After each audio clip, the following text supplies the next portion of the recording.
Bom, vamos lá, gente, né? Mais uma sequência de vídeos aí, de slides, dessa vez para a gente tratar da ditadura militar, né?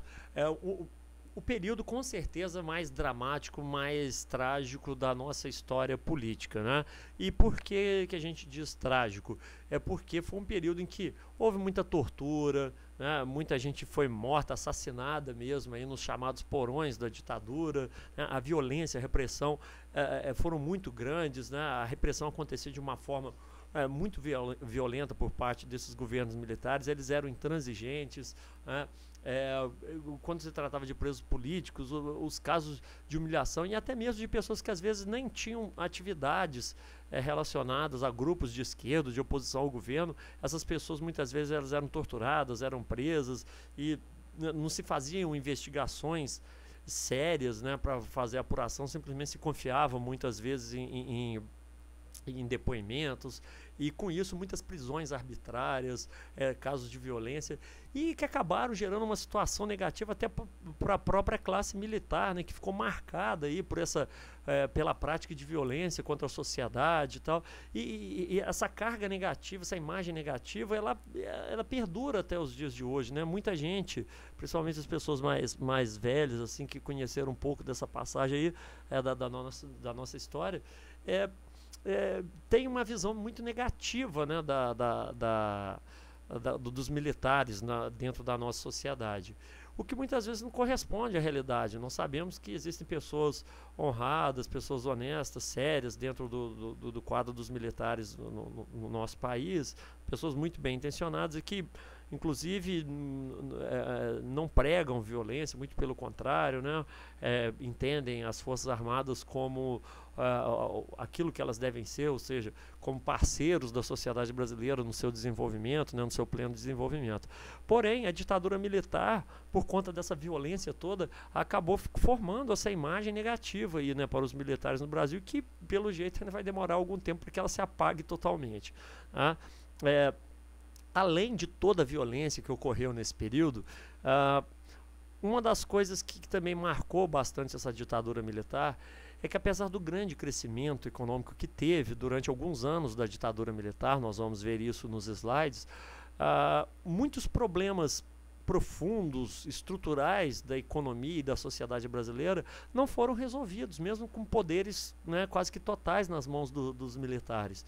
Então, apesar da inflação, né, da questão do poder aquisitivo do trabalhador brasileiro, de uma forma geral, ter melhorado durante alguns anos da ditadura militar, ao término dessa ditadura, esses problemas eles se agravaram. A dívida externa aumentou, a falta de dinheiro do governo também, vamos dizer assim, a ausência de capitais nos caixas do governo também piorou bastante. As desigualdades regionais, dentro do nosso país, elas também pioraram. As desigualdades sociais aumentaram, a pobreza aumentou, as favelas aumentaram, o êxodo rural aumentou. Então, se a gente for somar tudo e colocar na balança, mesmo com algumas, digamos, algumas obras, né, algumas realizações importantes, né, que foram feitas durante a ditadura militar, você colocando na balança em relação ao saldo negativo, e eu vou colocar como principal peso nesse saldo negativo a questão da violência, da repressão violenta, né, da truculência do Estado militar, que na minha opinião foi a pior faceta desse governo aí, né? A pior face dos governos militares foi justamente essa violência. Nós tivemos ainda a não solução de problemas econômicos e sociais fundamentais da nossa sociedade, né? Então, colocando tudo na balança, por isso que eu acredito que a gente pode dizer que foi realmente um período muito trágico, muito dramático da nossa história. E daí a grande incidência, né, da ditadura militar nas questões de vestibular de história, né? Então a gente percebe que é totalmente, plenamente justificável que a ditadura militar caia tanto em prova de vestibular, porque é realmente um momento dramático, é recente, não é? Nós temos ainda pessoas que estão aí na política, vivendo dentro da política, que atuaram dentro da ditadura militar, pessoas que foram combatentes da ditadura militar, também presentes na política atual, né? Então, esse período da ditadura, apesar dele já ter terminado há bastante tempo, foi em 1985 que ele terminou, né? Apesar de já ter esse tempo todo, mas a gente percebe que tem muita coisa viva ainda desse período na vida da nossa sociedade, né? Inclusive, muitos acontecimentos atuais, como por exemplo a formação da Comissão da Verdade, né, que gera muitas polêmicas aí, né? Tem gente que não concorda muito com a atuação da Comissão da Verdade, enfim. Nós temos coisas muito presentes na nossa vida atual que estão relacionadas com a época da ditadura militar, né? Se eu for ficar citando exemplos aqui, a gente vai gastar um tempo aqui muito precioso, né? Mas é importante, né, que o aluno que vai para a prova de vestibular esteja antenado também com esses acontecimentos atuais, porque a gente encontra a relação dos acontecimentos atuais com tudo que aconteceu no passado. E quanto mais recente esse passado mais presente o passado, a história está, né, nos acontecimentos atuais. E o Enem, principalmente, se preocupa muito com isso, em estabelecer esse vínculo, né, esse link aí, né, usando a linguagem digital, esse link com os acontecimentos do passado e os acontecimentos atuais, certo? Bom, gente, vamos a partir daí, então, conferir. Na aula anterior, na qual eu falava aqui sobre a República Liberal, a República Democrática ou a República Populista, no finalzinho, né, dessa aula, eu ressaltei os fatores do golpe militar de 1964. Então, eu vou apenas falar de forma bastante rápida, só para efeito de revisão mesmo, porque os fatores do golpe, eles estão mais profundamente tratados no finalzinho da aula sobre República Liberal. Então a gente vai só fazer uma revisãozinha do golpe e vamos nos concentrar mais nos acontecimentos dentro do próprio governo militar. Então vamos lá, gente, o que a gente pode apontar como fator para o golpe militar? Do ponto de vista externo, nós vamos citar o contexto político internacional da Guerra Fria, no qual os Estados Unidos se posicionaram favoravelmente à implantação dessa ditadura militar no Brasil. Por quê? Aí nós vamos falar de um outro fator. Qual? O crescimento dos movimentos de esquerda, das organizações de esquerda no Brasil. Ou seja, podemos genericamente tratar isso como sendo o crescimento do esquerdismo ou o crescimento do pensamento socialista no Brasil, né? Que dentro do contexto da Guerra Fria preocupava bastante os Estados Unidos principalmente. Podemos citar também a agitação política, né, com o surgimento de movimentos aí de trabalhadores, tanto do campo quanto das cidades, né? A agitação política dentro dos movimentos estudantis, principalmente congregados pela UNE, né, a União Nacional dos Estudantes, tá? Então, essa agitação política e a formação desses movimentos aí populares, eles são também fator, né, que causava preocupação nos setores mais conservadores da sociedade brasileira. Então nós podemos considerar como fatores do golpe militar. Podemos citar também a crise econômica, né, na qual nós citamos aí a inflação, desemprego, a falta de investimento, baixo nível de investimentos, né, as desigualdades sociais que aumentavam bastante, né? Então, essa crise econômica, essa instabilidade econômica é também um dos fatores do golpe militar, né? E também toda a instabilidade política que caracterizou o período da República Liberal. Uma instabilidade política que foi muito acentuada com a renúncia de Jânio Quadros, com a tentativa de golpe para não posse do João Goulart, né? E a aproximação do João Goulart com os movimentos de esquerda, com os movimentos populares, que transparecia como sendo uma aproximação ao esquerdismo, ao comunismo, ao socialismo, né? Então, na minha opinião, esses são os principais fatores. Um fato antecedente, ou fatos antecedentes que nós podemos citar, o comício da Central do Brasil, né? Depois a marcha da família com Deus pela liberdade e, por fim, a revolta dos marinheiros no Rio de Janeiro, né? Então, esses foram os fatos e fatores que a gente deve considerar para poder entender, né, a implantação de uma ditadura militar no Brasil. Correto? Então, a partir de agora, nós vamos começar a analisar aí os slides a respeito desse assunto. Deem uma conferida. Bom, gente, então temos aí, né, a nossa primeira sequência de slides sobre a ditadura militar, o período que vai de 64 até 1985, como já disse, um período traumático, né, complicado da nossa história, aí, com muita violência, assassinatos, né, tortura, desaparecimento de pessoas, né, é muito complicado. Bom, é importante se falar nesse momento, né, que quando os militares assumiram o poder, existiu uma divisão interna, né, dentro do exército. Né. Existiam dois grupos, um chamado de moderado ou castelista. Por que castelista? É porque seguiam as orientações de como líder, né, o general Castelo Branco. Tá legal? E existia um outro grupo que era chamado de linha dura. Qual a diferença entre esses dois grupos? É que os moderados, como o próprio nome já sugere, né, eles defendiam uma permanência curta dos militares no poder. Né? Eles achavam que a permanência do exército no poder, na política, seria ruim tanto para a sociedade quanto também para o próprio exército. Né? Que eles poderiam se contaminar aí com todos os problemas da política nacional. Já o pessoal da ala dos linha dura, né, acreditava que o Brasil era um país que não tinha jeito, né, que isso aqui era muito complicado, e o único jeito eram eles, né, o exército, permanecerem no poder. Essa seria a única forma. Tá? Então vamos dar uma olhada aí nos slides seguintes para a gente analisar algumas das principais características. Vocês vão ver que os primeiros slides vão falar dos fatores do golpe. Nós não vamos nos estender nesse assunto, porque na introdução eu já falei sobre isso. No finalzinho do vídeo anterior, do período anterior lá da República Liberal, nós já falamos sobre isso, então não tem por que a gente se deter muito nesse assunto. Vamos dar uma olhadinha apenas, tá? Então temos aqui, ó, fatores do golpe militar, né? Influência do socialismo, né? Efervescência cultural, agitação política, instabilidade do governo de João Goulart, gerada pela constante ameaça de golpes e contexto internacional da Guerra Fria. Né? Vamos ver outro aí. Tá? Perdão, atravessamos aí.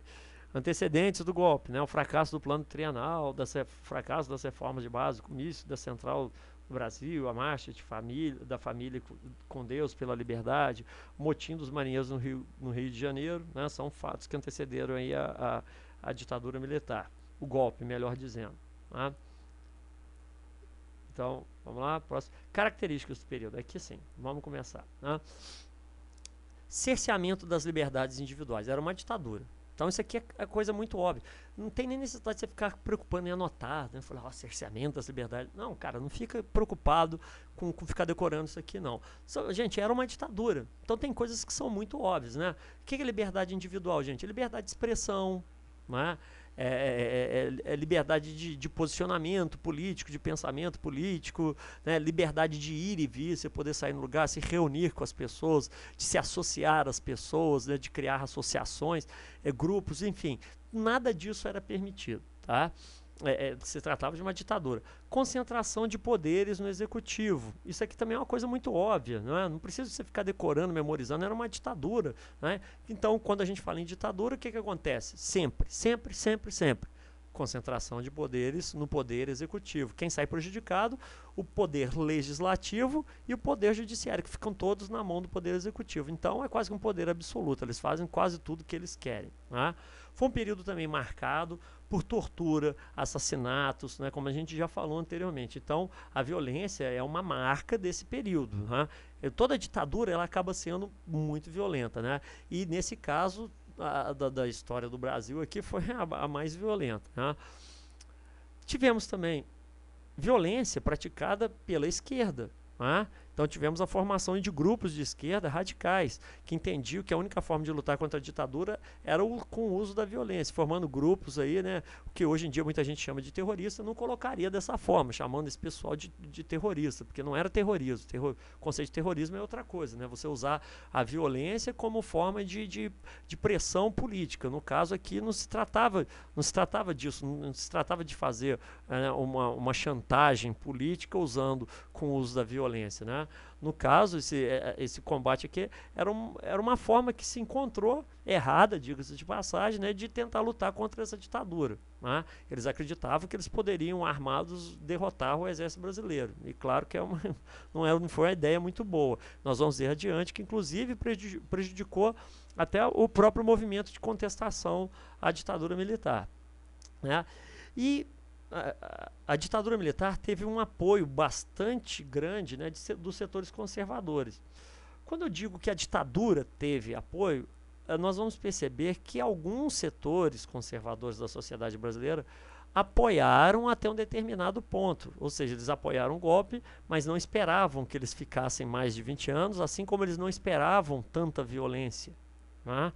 Então, quando os casos de violência começaram a surgir, a aparecer, né, mesmo com toda a censura, começaram a ficar evidentes, então, alguns dos setores que apoiaram o golpe militar retiraram esse apoio, né, ao governo militar.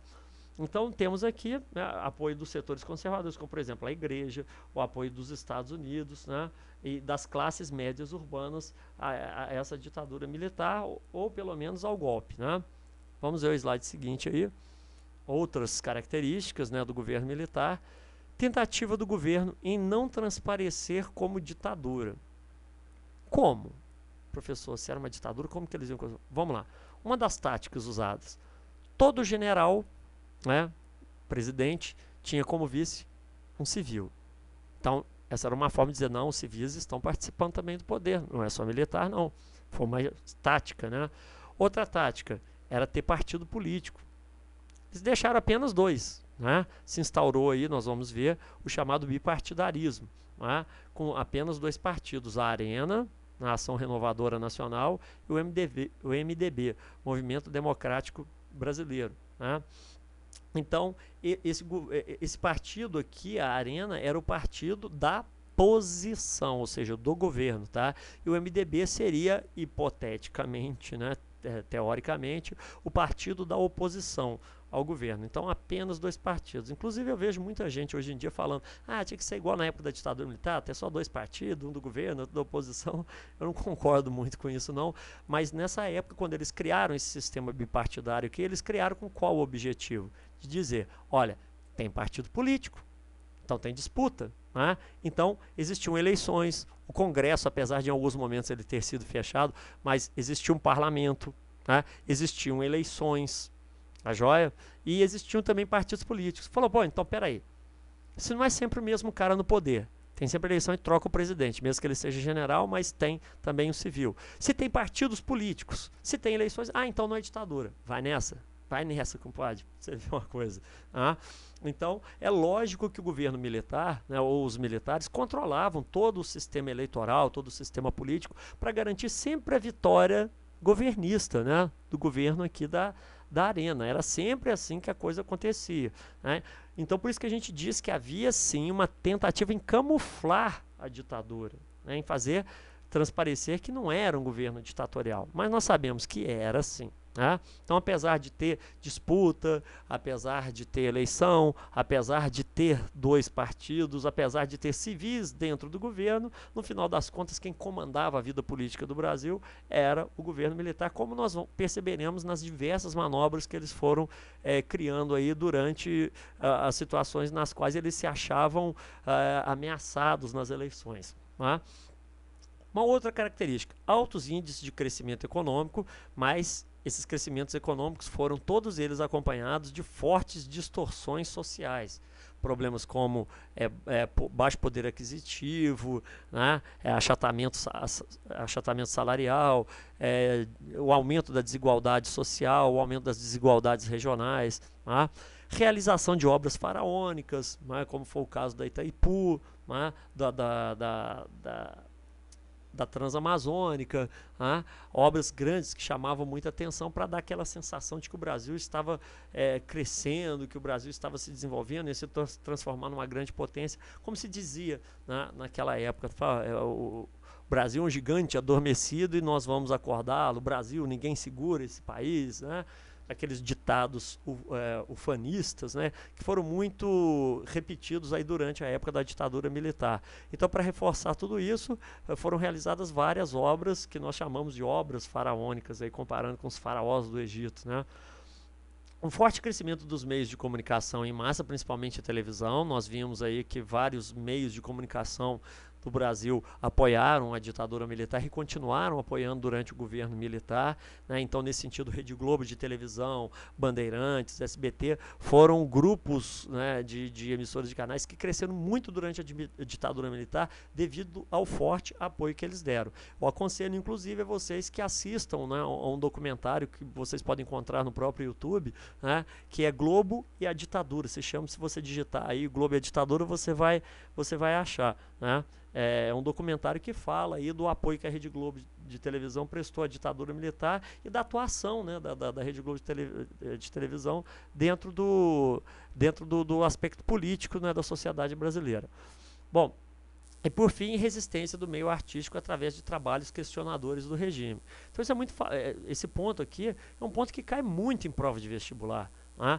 Então não tem tanto assim o que falar. O interessante é que vocês procurem, né, jornal O Sol, né, o jornal Pasquim, não procurar nas bancas, que esses jornais não existem mais, mas assim, nos documentários, né, procurem esses veículos aí que foram utilizados para combater o regime, mesmo que de forma disfarçada. As músicas, né, do Chico Buarque desse período aí, né, do Caetano Veloso, né, do Gilberto Gil mesmo, né, hoje em dia, inclusive, existe até uma discussão aí, alegando que na história do Brasil existe um exagero em relação à produção cultural brasileira, da influência dela na luta política, né? Enfim, gente, o tamanho, a dimensão disso a gente pode até discutir, mas o que é indiscutível é que houve uma resistência, né?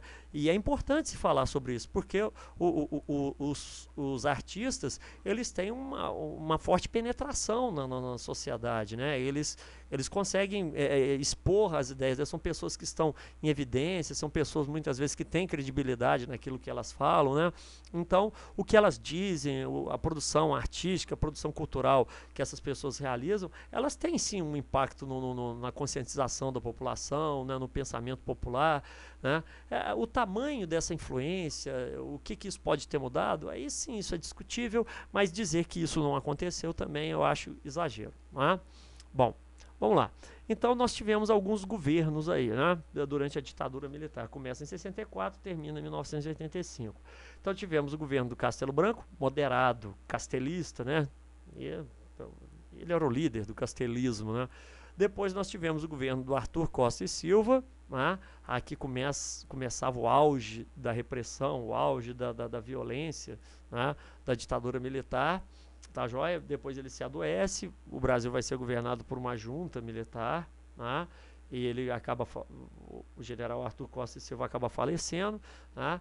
E é articulada então a eleição do general Garrastazu Médici, que também era da ala mais radical, né, da ala dos chamados linha dura, né? Então o Costa e Silva, a junta militar e o Garrastazu Médici foram governos, né, da chamada linha dura, tá bom?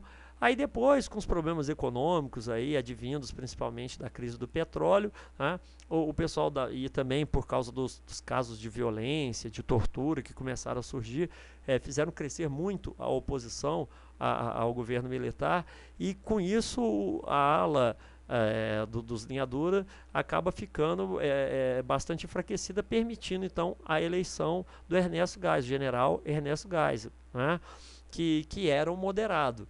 Então nós vamos ver que ele assume aí, né, a presidência da República com o compromisso de começar a redemocratizar o Brasil.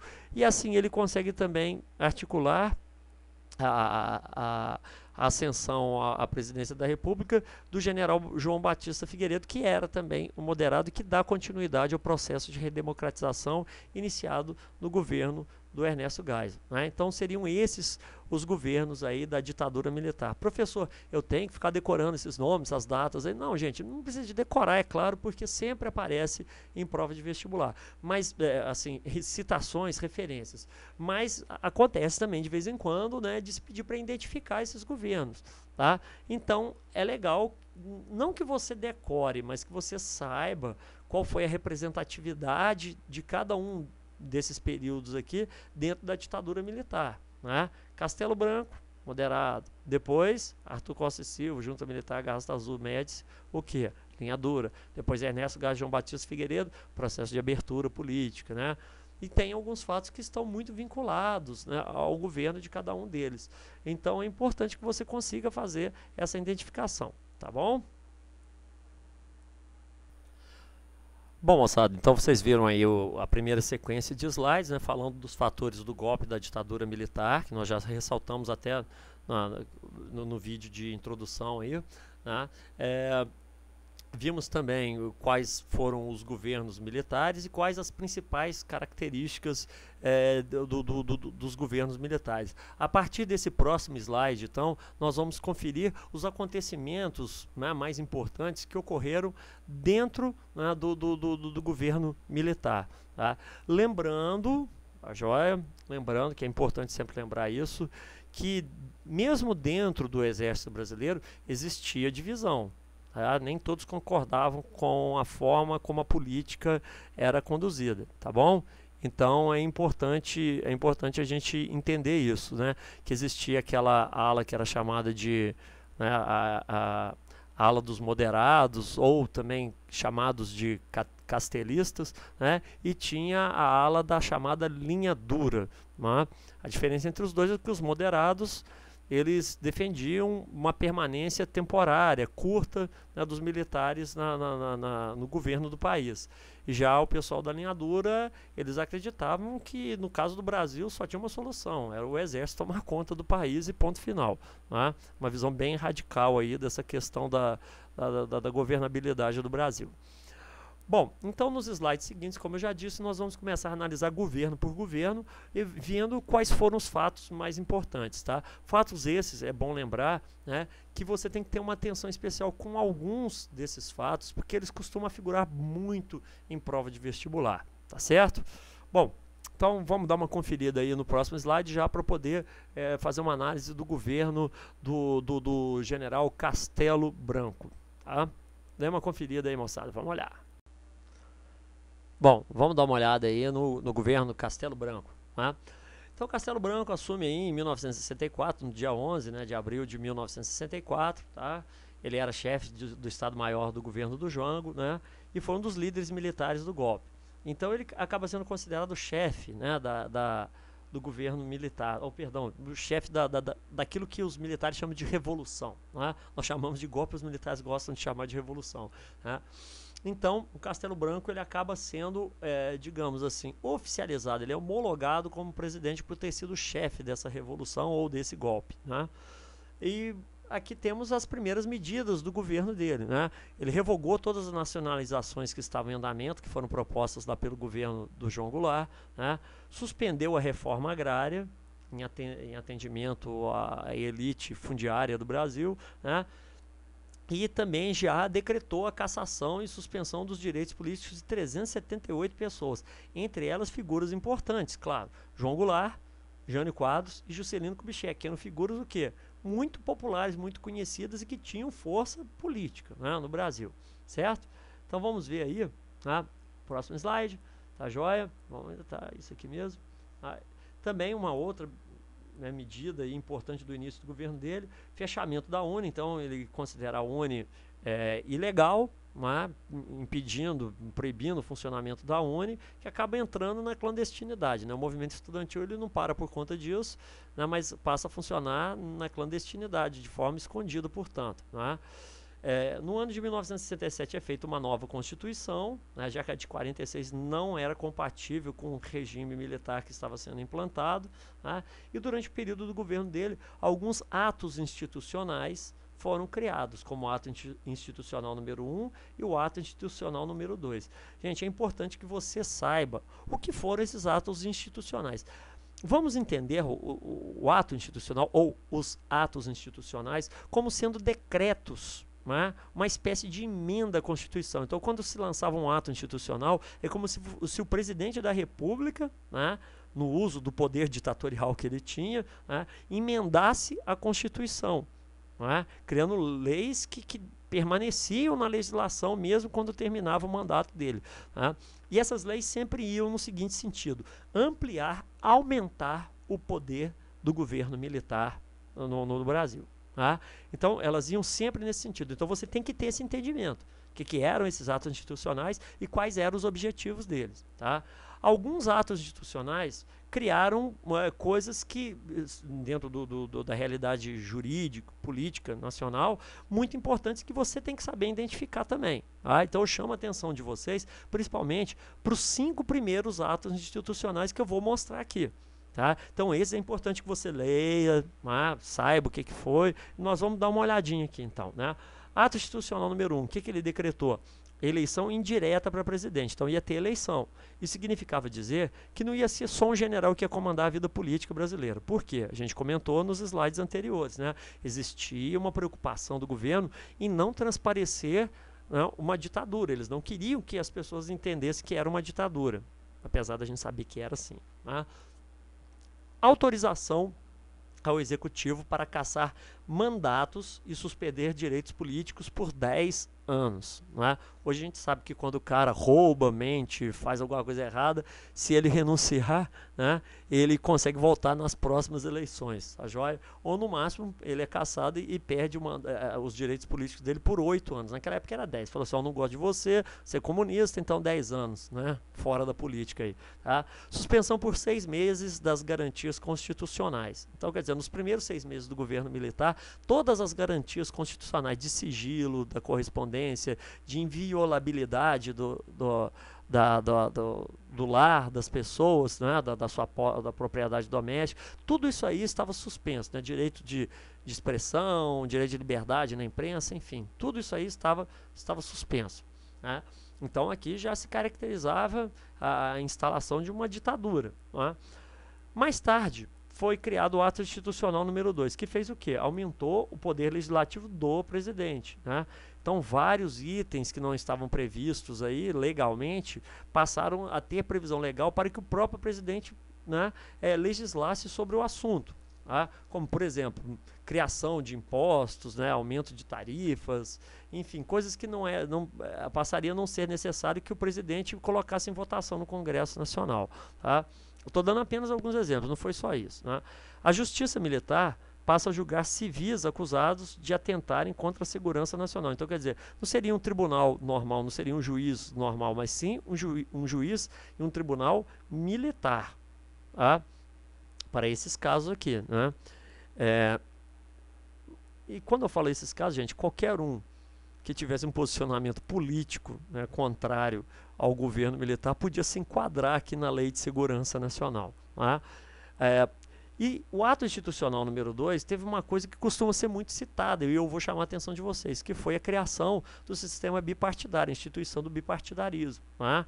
Então o Brasil passou a ter apenas, né, a partir do ato institucional número 2, 2 partidos políticos. O Arena, que era do governo, a Ação Renovadora Nacional, e o MDB, o Movimento Democrático Brasileiro, que seria então um partido teoricamente de oposição. Tá bom? Vamos olhar o slide seguinte. Tá? E durante o governo do Castelo Branco também foi editado o ato institucional número 3, estabelecendo eleições indiretas também para governadores e vice-governadores. Então, além de presidente da República, também, né, eleição para governador. Isso por quê? Porque, ao que tudo indicava, nas primeiras eleições para governadores, existia uma grande possibilidade de vitória da oposição. Tá? Então, eles tiraram essa possibilidade de eleições indiretas aí para governador e vice-governador. E também o governo militar, poderia nomear os prefeitos das capitais, né, feita então pelos governadores. Tá? Então o governador eleito de forma indireta, ele poderia nomear, né, o prefeito da capital do seu estado. Tá bom? Então mais um ato de centralização política. E na economia houve a criação do PAEG, né, Plano de Ação Econômica do Governo, tá joia? Com o objetivo de tentar alavancar o crescimento da economia, o que deu resultado, né? A economia brasileira, já no governo do Castelo Branco, começa a crescer, a dar sinais de recuperação, e a gente pode dizer que parte do sucesso desse PAEG aí foi pelo fato das garantias que um governo militar, que uma ditadura, conseguia dar aos investidores estrangeiros. Falar, o nosso negócio aqui é capitalismo e nós garantimos os investimentos de vocês, tá bom?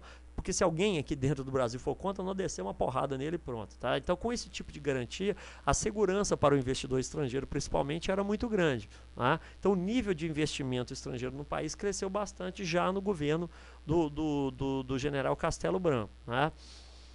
Bom, teve a criação do Cruzeiro Novo, né, uma nova moeda, que era o Cruzeiro, passou a ser o Cruzeiro Novo, né, já que ela estava bastante desgastada, a moeda antiga, pela inflação. Né. Se criou o INPS, uma instituição importante, diga-se aqui, né, Instituto Nacional de Previdência Social, tá, já que hoje se chama INSS, né, Instituto Nacional de Seguridade Social, então mudou um pouco, né, o nome, porque ele não cuida apenas da Previdência, ele tem outras atividades como dentro da área da saúde, né?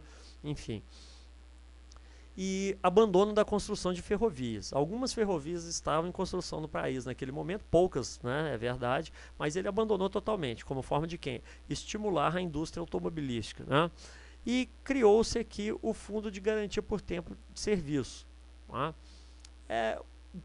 Isso aqui foi criado por quê? Porque existia um dispositivo, né, na legislação brasileira, que dizia que o funcionário que trabalhasse numa empresa por 10 anos, né, ininterruptos, ele ganharia estabilidade, ou seja, ele não poderia ser demitido. Tá? E existia uma exigência da classe empresarial para se mudar isso. Né? Então, eles acabaram com o Instituto da estabilidade e no lugar criaram o Fundo de Garantia por Tempo de Serviço para quando o sujeito fosse demitido, ele recebesse um dinheiro que é depositado todo mês pelo patrão aí, né, para formar um fundo. Só que, gente, esse Fundo de Garantia por Tempo de Serviço aí, né, os juros que incidem sobre ele para sua manutenção, né, são muito pequenos, né? São muito abaixo do que são praticados no mercado. Então, quer dizer, se desse esse dinheiro na mão do trabalhador e ele pudesse guardar esse dinheiro em outras aplicações, ele ganharia muito mais dinheiro do que ficando com o governo, porque esse dinheiro é depositado numa conta na Caixa Econômica Federal e fica no governo. Né? E o rendimento que ele sofre é muito pequeno, né? Então acaba não sendo garantia de porcaria nenhuma. É melhor do que nada, mas acaba não garantindo muita coisa para o trabalhador. A verdade é essa. Né? Então, com esse slide aí nós terminamos os aspectos e os acontecimentos mais importantes do governo do general Castelo Branco, o primeiro governante aí, né, da ditadura militar. Lembrando, né, que ele ficou se equilibrando aí, né, entre duas forças, os moderados, liderados por ele, né, e o pessoal da linha dura, que era oposição era oposição ao governo dele, por ser um governo orientado a uma permanência mais curta dos militares no poder. Né? E mesmo ele, vamos dizer assim, agradando aos linha dura, com os atos institucionais que nós vimos aqui, né, procurando agradar o pessoal da linha dura, mesmo assim ele não conseguiu conter as articulações internas, fazendo com que o pessoal da linha dura conseguisse então eleger, né, um presidente que fosse desse grupo, né, ou seja, do pessoal do linha dura, tá joia? Então, já na próxima sequência de slides, nós vamos ver o governo do Costa e Silva, o primeiro presidente, né, da ala dos linha dura, tá certo? Então, vamos aguardar aí o próximo slide. Bom, gente, vimos aí então os acontecimentos mais importantes do governo do Castelo Branco. Né? Vimos que, apesar do desejo pessoal do Castelo Branco e de que os militares não permanecessem por muito tempo no poder, a pressão da chamada linha dura foi muito grande, né? E para atender a essa demanda política aí, né, ele acabou criando mecanismos para que ele mesmo permanecesse por mais tempo no poder, e alguns deles até mesmo para que os militares ficassem no poder, para efeito de, vamos dizer assim, acalmar, esvaziar um pouco, né, esse movimento interno aí da chamada linha dura. Bom, pelo que a gente conhece já depois da história, isso não funcionou muito bem. Por quê? Porque os militares eles não acabaram ficando muito tempo no poder. Uma coisa que o Castelo Branco era contrário, né? Pelo fato, inclusive, dele ser o líder aí dos moderados, né? Algum tempo depois, ele acaba sofrendo um acidente, né, de avião, no qual ele veio a falecer, e que levanta muitas suspeitas até os dias atuais, de que houvesse, por exemplo, a possibilidade de ter havido sabotagem no avião dele, né, para que o avião dele caísse e ele morresse, eliminando assim, então, um líder, né, da chamada ala moderada. Bom, mas isso é apenas suspeita, né, é um dos tantos casos mal explicados aí de mortes que aconteceram durante a ditadura militar, né? Mas o fato é que com o final do governo do Castelo Branco, né, e com a chegada à presidência da República do general Arthur da Costa e Silva, terminava um período da ditadura militar, porque o Castelo Branco, como a gente já sabe, ele era um moderado. Então o governo de moderado terminava e estava começando então o governo, né, dos chamados linha dura, que se perpetuaria aí até o governo do general Médici, né? Só que aí nós vamos analisar cada um desses governos. Então nós temos que interpretar que esse primeiro período foi um período de tentativa de ajuste das coisas para depois voltar o poder aos civis, mas por causa da pressão da linha dura, né, o próprio Castelo Branco acaba permanecendo mais tempo no poder, né, e nós vamos ver que a linha dura acaba então conseguindo chegar à presidência da República, né, inaugurando uma nova fase, uma fase mais radical, mais violenta da ditadura militar no Brasil, que se inicia com o governo do Costa e Silva. Vamos dar uma conferidinha aí nos principais eventos desse período. Bom, então vamos analisar aí o governo do presidente Arthur da Costa e Silva, né, que governou entre 1967 e 1969. Como eu já disse, né, um governo da ala dos linha dura. Então começa a truculência do governo, a violência. Na realidade, prisões já tinham acontecido, né, durante o governo do general Castelo Branco. Então, quer dizer, arbitrariedade, violência já tinha se iniciado, né? Mas esse período ele vai ser mais dramático. A repressão piora, né, durante o governo do Arthur Costa e Silva. Vamos dar uma olhadinha aí, né, no nosso colega aí, Arthur Costa e Silva, esse que vocês estão vendo aí, né, precedido por Castelo Branco e sucedido por Emílio Garrastazu Médici. Vamos lá. Tentativa de política de alívio. O que foi isso aí? Né? O presidente da República, o Arthur Costa e Silva, percebeu que já estava crescendo a oposição contra o governo dele. As primeiras críticas começavam já a surgir, então ele achou que era necessário, né, um melhor diálogo entre o governo militar e a sociedade civil, né? Mas acontece que quando ele abriu um pouco para poder receber esse tipo de diálogo, as críticas foram tão duras que acabou havendo, né, um endurecimento político, tá certo? Então ele fecha o Congresso Nacional no dia 13 de dezembro de 1968, né? Entre esses períodos aqui, durou esse fechamento até o dia 22 de outubro de 1969. Nesse período, então, o Congresso Nacional não funcionou, né? Em 1967, dois líderes do Movimento 64, os ex-governadores Carlos Lacerda e Magalhães Pinto, organizam a chamada Frente Ampla. Gente, isso aqui é importante, tá? Era um movimento de resistência à ditadura militar. Peraí, mas o Carlos Lacerda e o Magalhães Pinto não apoiaram? Apoiaram, mas eles pensaram que os militares ficam pouquinho tempo no poder, que depois eles iriam voltar. Mas como não foi isso que aconteceu, eles já começaram a organizar, né, um grupo aí de políticos influentes para tentar fazer uma campanha de desgaste contra o governo militar, né?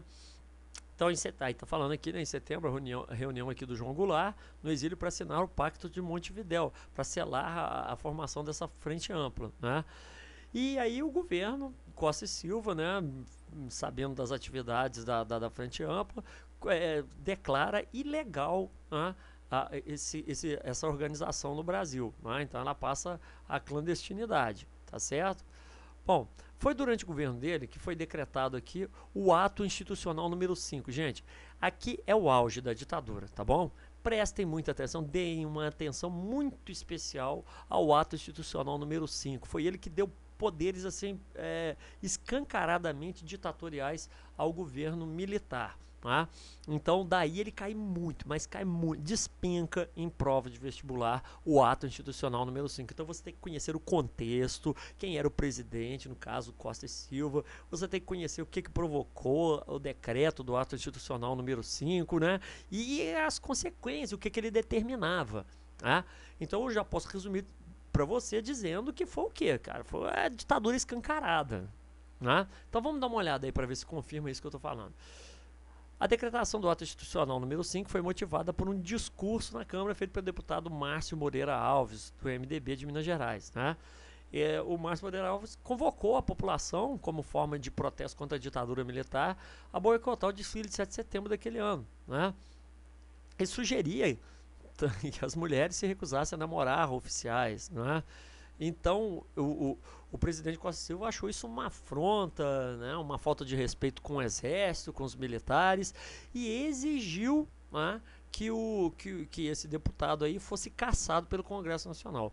Só que a Câmara dos Deputados não aceitou o pedido do presidente, né, dizendo que, olha, se um político, um deputado, não puder falar na tribuna, não puder se expressar na tribuna aqui, então o que nós estamos fazendo aqui? Então, diante da recusa em se cassar o mandato do deputado Márcio Moreira Alves, o que ocorreu? Ele fecha o Congresso Nacional, né, e decreta o ato institucional número 5, né, que era um decreto que dava, né, permissão ao presidente da República de fechar o Congresso Nacional quando ele entendesse que era necessário, de caçar qualquer político, e aqui não se estabelecia nem prazo, né, essa cassação. Demitir ou remover juízes, acabava com a estabilidade dos juízes, né? E suspender a concessão de habeas corpus. Se alguém não sabe o que é habeas corpus, é um direito que a pessoa tem de pedir a sua liberdade caso ela tenha sido presa de forma arbitrária ou irregular, tá? Uma prisão injusta, que era o que o governo militar mais fazia. Então ele já falou, acabou com esse negócio de habeas corpus aqui. Né? Então por isso que a gente diz que é a ditadura escancarada aqui. Né? Bom, falando de repressão, durante o governo, né, do Costa e Silva, né, e também da junta militar, foram caçados aí no total 105 congressistas, inclusive até mesmo gente da Arena. Então quem se posicionado um pouquinho diferente era vítima aí, né, desses processos de cassação. Aliás, não era nem um processo, se decretava a cassação e ponto final. Né? 178 deputados estaduais foram cassados também, 36 vereadores e 30 prefeitos. Né? Então isso já mostra a ação repressiva aí do governo. Tá joia? Bom, e aqui nós temos nesse slide o início daquilo que ficou conhecido como milagre econômico, que foi mais sentido no governo posterior do Médici. Tá? Então, em 1969, nós temos aí o final do governo Costa e Silva, a economia brasileira já se encontrava em franco crescimento, em boa parte devido às garantias, que eu já disse para vocês nos slides anteriores, que o governo conseguia dar aos investidores estrangeiros. Tá? Aí nós temos aqui que o crescimento aliviou as tensões sociais, né, o que melhorou a imagem do governo, né? E nas eleições 70 a Arena teve uma boa vitória, né, para a Câmara Federal. Né? E foi o lançamento também do primeiro Plano Econômico de Desenvolvimento, o primeiro PED. Né? Então, o Brasil entrou numa espiral de crescimento econômico aí, porém, como nós veremos mais adiante, foi um crescimento econômico meio que fantasioso, porque ele acabaria por não resolver os principais problemas do país. Tá bom? Vamos dar uma olhada aqui. Nessa época também se iniciaram algumas obras que nós chamamos de faraônicas, né? A Transamazônica, a refinaria de Paulínia, uma das maiores do Brasil, né? A ponte Rio-Niterói, que tem o nome oficial de Ponte Arthur Costa e Silva, né? Em homenagem ao presidente, né? Mas hoje ela é mais conhecida como Ponte Rio-Niterói, e um crescimento econômico já com equilíbrios, né? Tá certo? Uma certa inflação, mas que também foi contida mais tarde. Nesse período aí que começa a surgir uma esquerda mais radical, né, que começa a enxergar que pelos meios normais, legais aí, não seria possível derrubar essa ditadura militar. Né? Então, após o ato institucional número 5, principalmente, começa a surgir esse tipo de movimento. O MRN, Movimento Revolucionário Nacional, a LN, Ação Libertadora Nacional, a VPR, Vanguarda Popular Revolucionária, o MR8, né? Então, começa a se radicalizar os movimentos aí contra a ditadura militar. Tá joia? Então, vamos lá. Aqui, né? a reação da linha dura, né, de 1º de julho de 1969, o comandante do 2º Exército, General Cavallo Pérez, reage criando a Operação Bandeirantes, tá joia? Reage ao quê? Gente, ao surgimento desses movimentos radicais aqui, tá bom? Então vamos lá.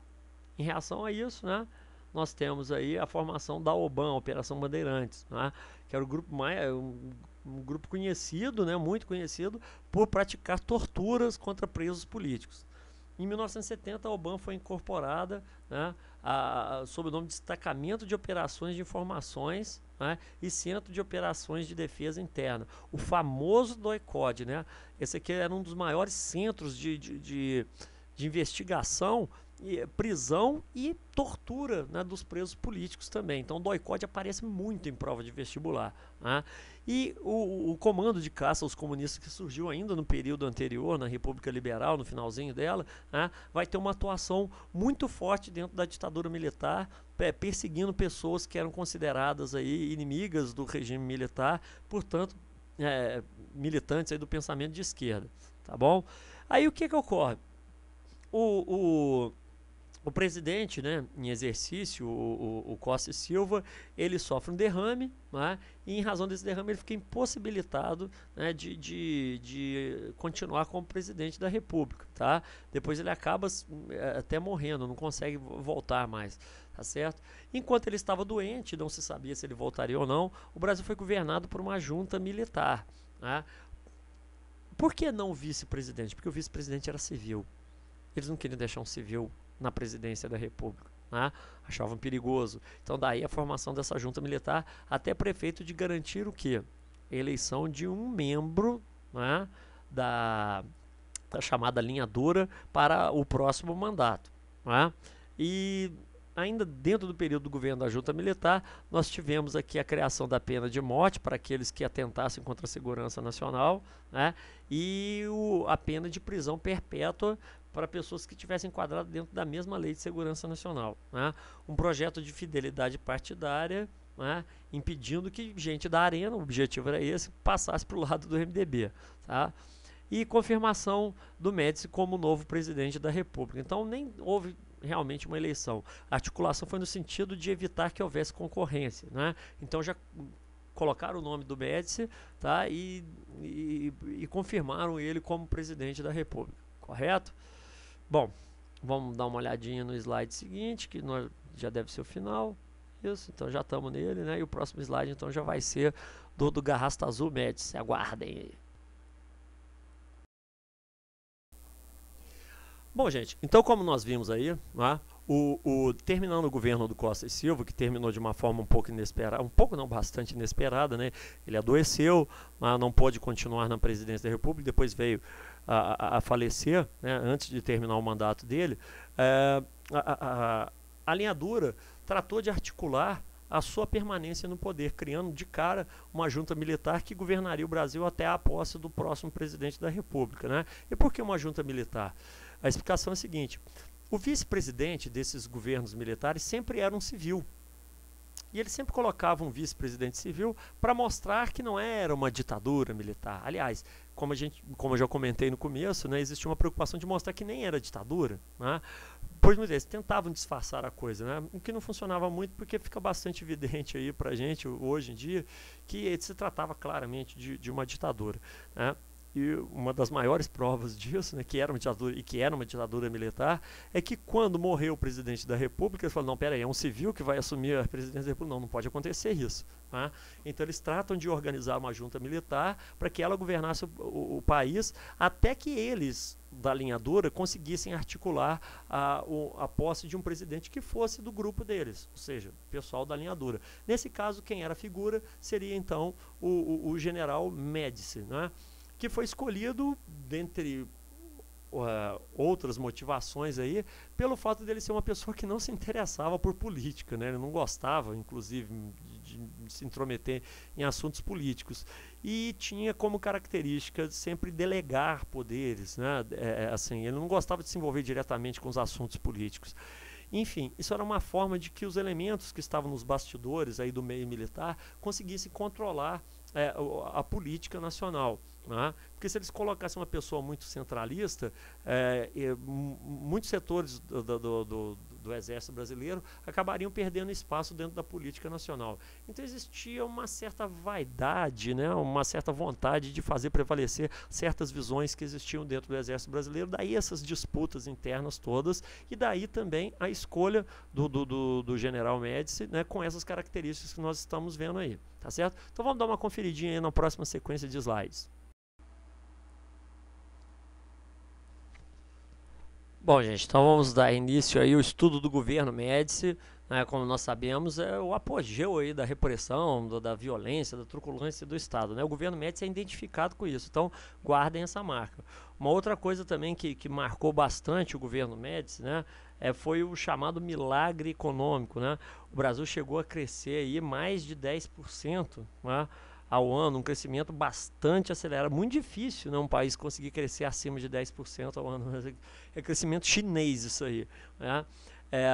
Uma outra marca do governo dele foi o uso dos esportes como propaganda governamental. Então, nessa época, o que aconteceu? O Brasil, em 1970, foi campeão mundial de futebol lá no México, né? A seleção de ouro, como ficou conhecido, né? Com Pelé, Rivelino, Tostão, Piazza, Félix, né? Não vou dar a escalação inteira para ficar tranquilo, né, gente? Mas eu estou só citando para o pessoal não ficar se sentindo esquecido, né?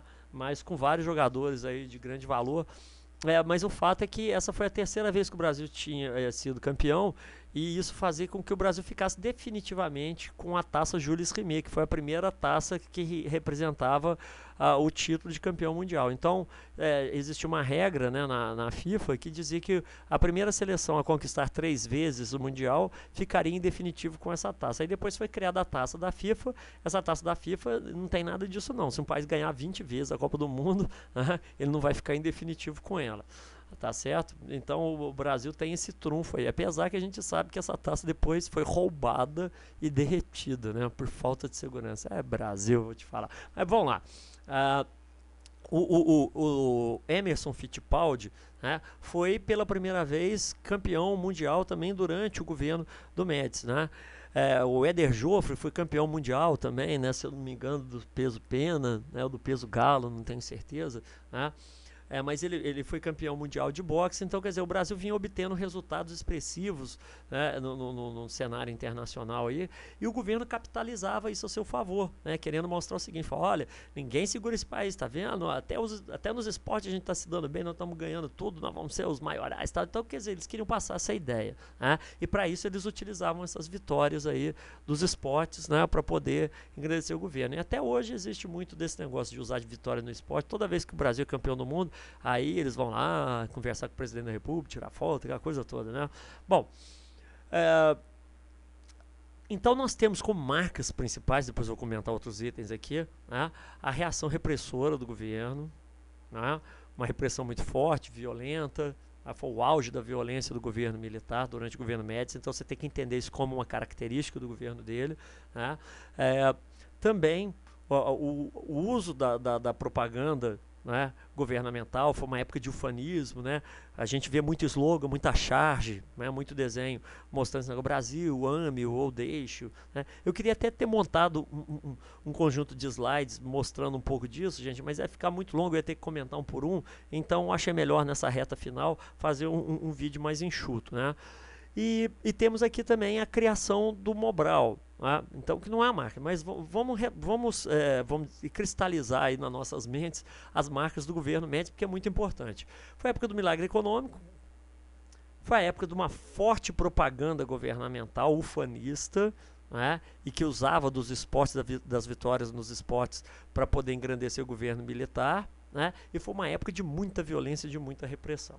Então essas são as 3 grandes marcas do governo Médici. Toda vez que cair alguma questão falando desse período aqui, a gente já tem que estar com essas 3 ideias fixas na cabeça, tá? Bom, foi criado aqui também o primeiro PND, né, um Plano Econômico de Desenvolvimento, né, o Plano Nacional de Desenvolvimento, a criação do Mobral, com o objetivo de alfabetizar, porque o número de analfabetos no Brasil era muito grande, né? Mas só que esse Mobral aqui, no final das contas, o efeito, né, dele na sociedade brasileira foi muito pequeno, foi praticamente nulo, né? Porque se dependia muito da atuação de voluntários, né? Não era uma coisa assim consistente, né? Que realmente fosse no sentido de resolver o problema do alfabetismo no Brasil. Então virou muito mais uma propaganda governamental o lançamento desse Mobral do que algo que realmente tenha tido efetividade na solução dos problemas relacionados ao analfabetismo no Brasil, né? Bom, então vamos aí abordar esses temas aí de forma mais aprofundada, né? Milagre econômico. O milagre econômico ele foi baseado no seguinte, gente, entrada maciça de capitais externos através de empréstimos e de investimentos também estrangeiros, né? Então essa aqui era a base desse milagre econômico, você tem que saber disso para entender os problemas desse milagre econômico, né? Ele também foi baseado em achatamento salarial, ou seja, os aumentos salariais praticamente inexistiam durante esse período e as greves, claro, estavam proibidas desde o início da ditadura militar, né? Mini desvalorizações do Cruzeiro com o objetivo de quê? De aumentar as exportações brasileiras, né, fazendo com que o governo ganhasse mais dinheiro, arrecadasse mais, que a balança comercial fosse mais favorável, né? E tivemos também nesse período, né, na década de 70, aí, um crescimento da economia mundial, ou seja, uma situação externa favorável. Então esses aqui são os alicerces, as bases do milagre econômico. Vamos ver se no próximo a gente tem os problemas aí. Sim, resultados. Aí nós vamos ver o seguinte, né? Crescimentos a taxas superiores a 10% anuais, controle da inflação, a inflação esteve controlada, né? Um grande crescimento de algumas empresas, principalmente as empreiteiras, né? Andrade Gutierrez, Votorantim, Camargo e Correia, são algumas das empresas que tiveram um crescimento muito grande porque atuavam, né, na construção de obras faraônicas principalmente. E muitos casos aí de superfaturamento ocorreram, né, durante a ditadura militar, só não apareceram naquela época, mas depois, quando houve um revisionismo aí de tudo que ocorreu, né, apesar de todo investimento na infraestrutura ter sido positivo, se percebeu que muitas obras foram superfaturadas, inclusive a própria ponte Rio-Niterói lá, né, diz que daria para construir pelo menos umas 5 pontes de Rio-Niterói com o dinheiro que foi gasto lá na época, né? E como consequências negativas nós temos aí, né?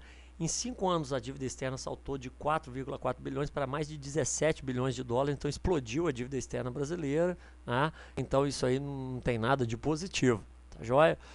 Bom, tivemos aí também um aumento brutal da desigualdade social. Por quê? Porque esse milagre econômico, ele concentrava esse crescimento econômico nas mãos de poucas empresas, de poucas pessoas, né? Era aquela política que ficou muito famosa aí na voz do ministro da Economia, Delfim Neto, que era necessário fazer o bolo crescer para depois dividir, né? Porque se o bolo não crescesse, não ia ter quase nada para ninguém.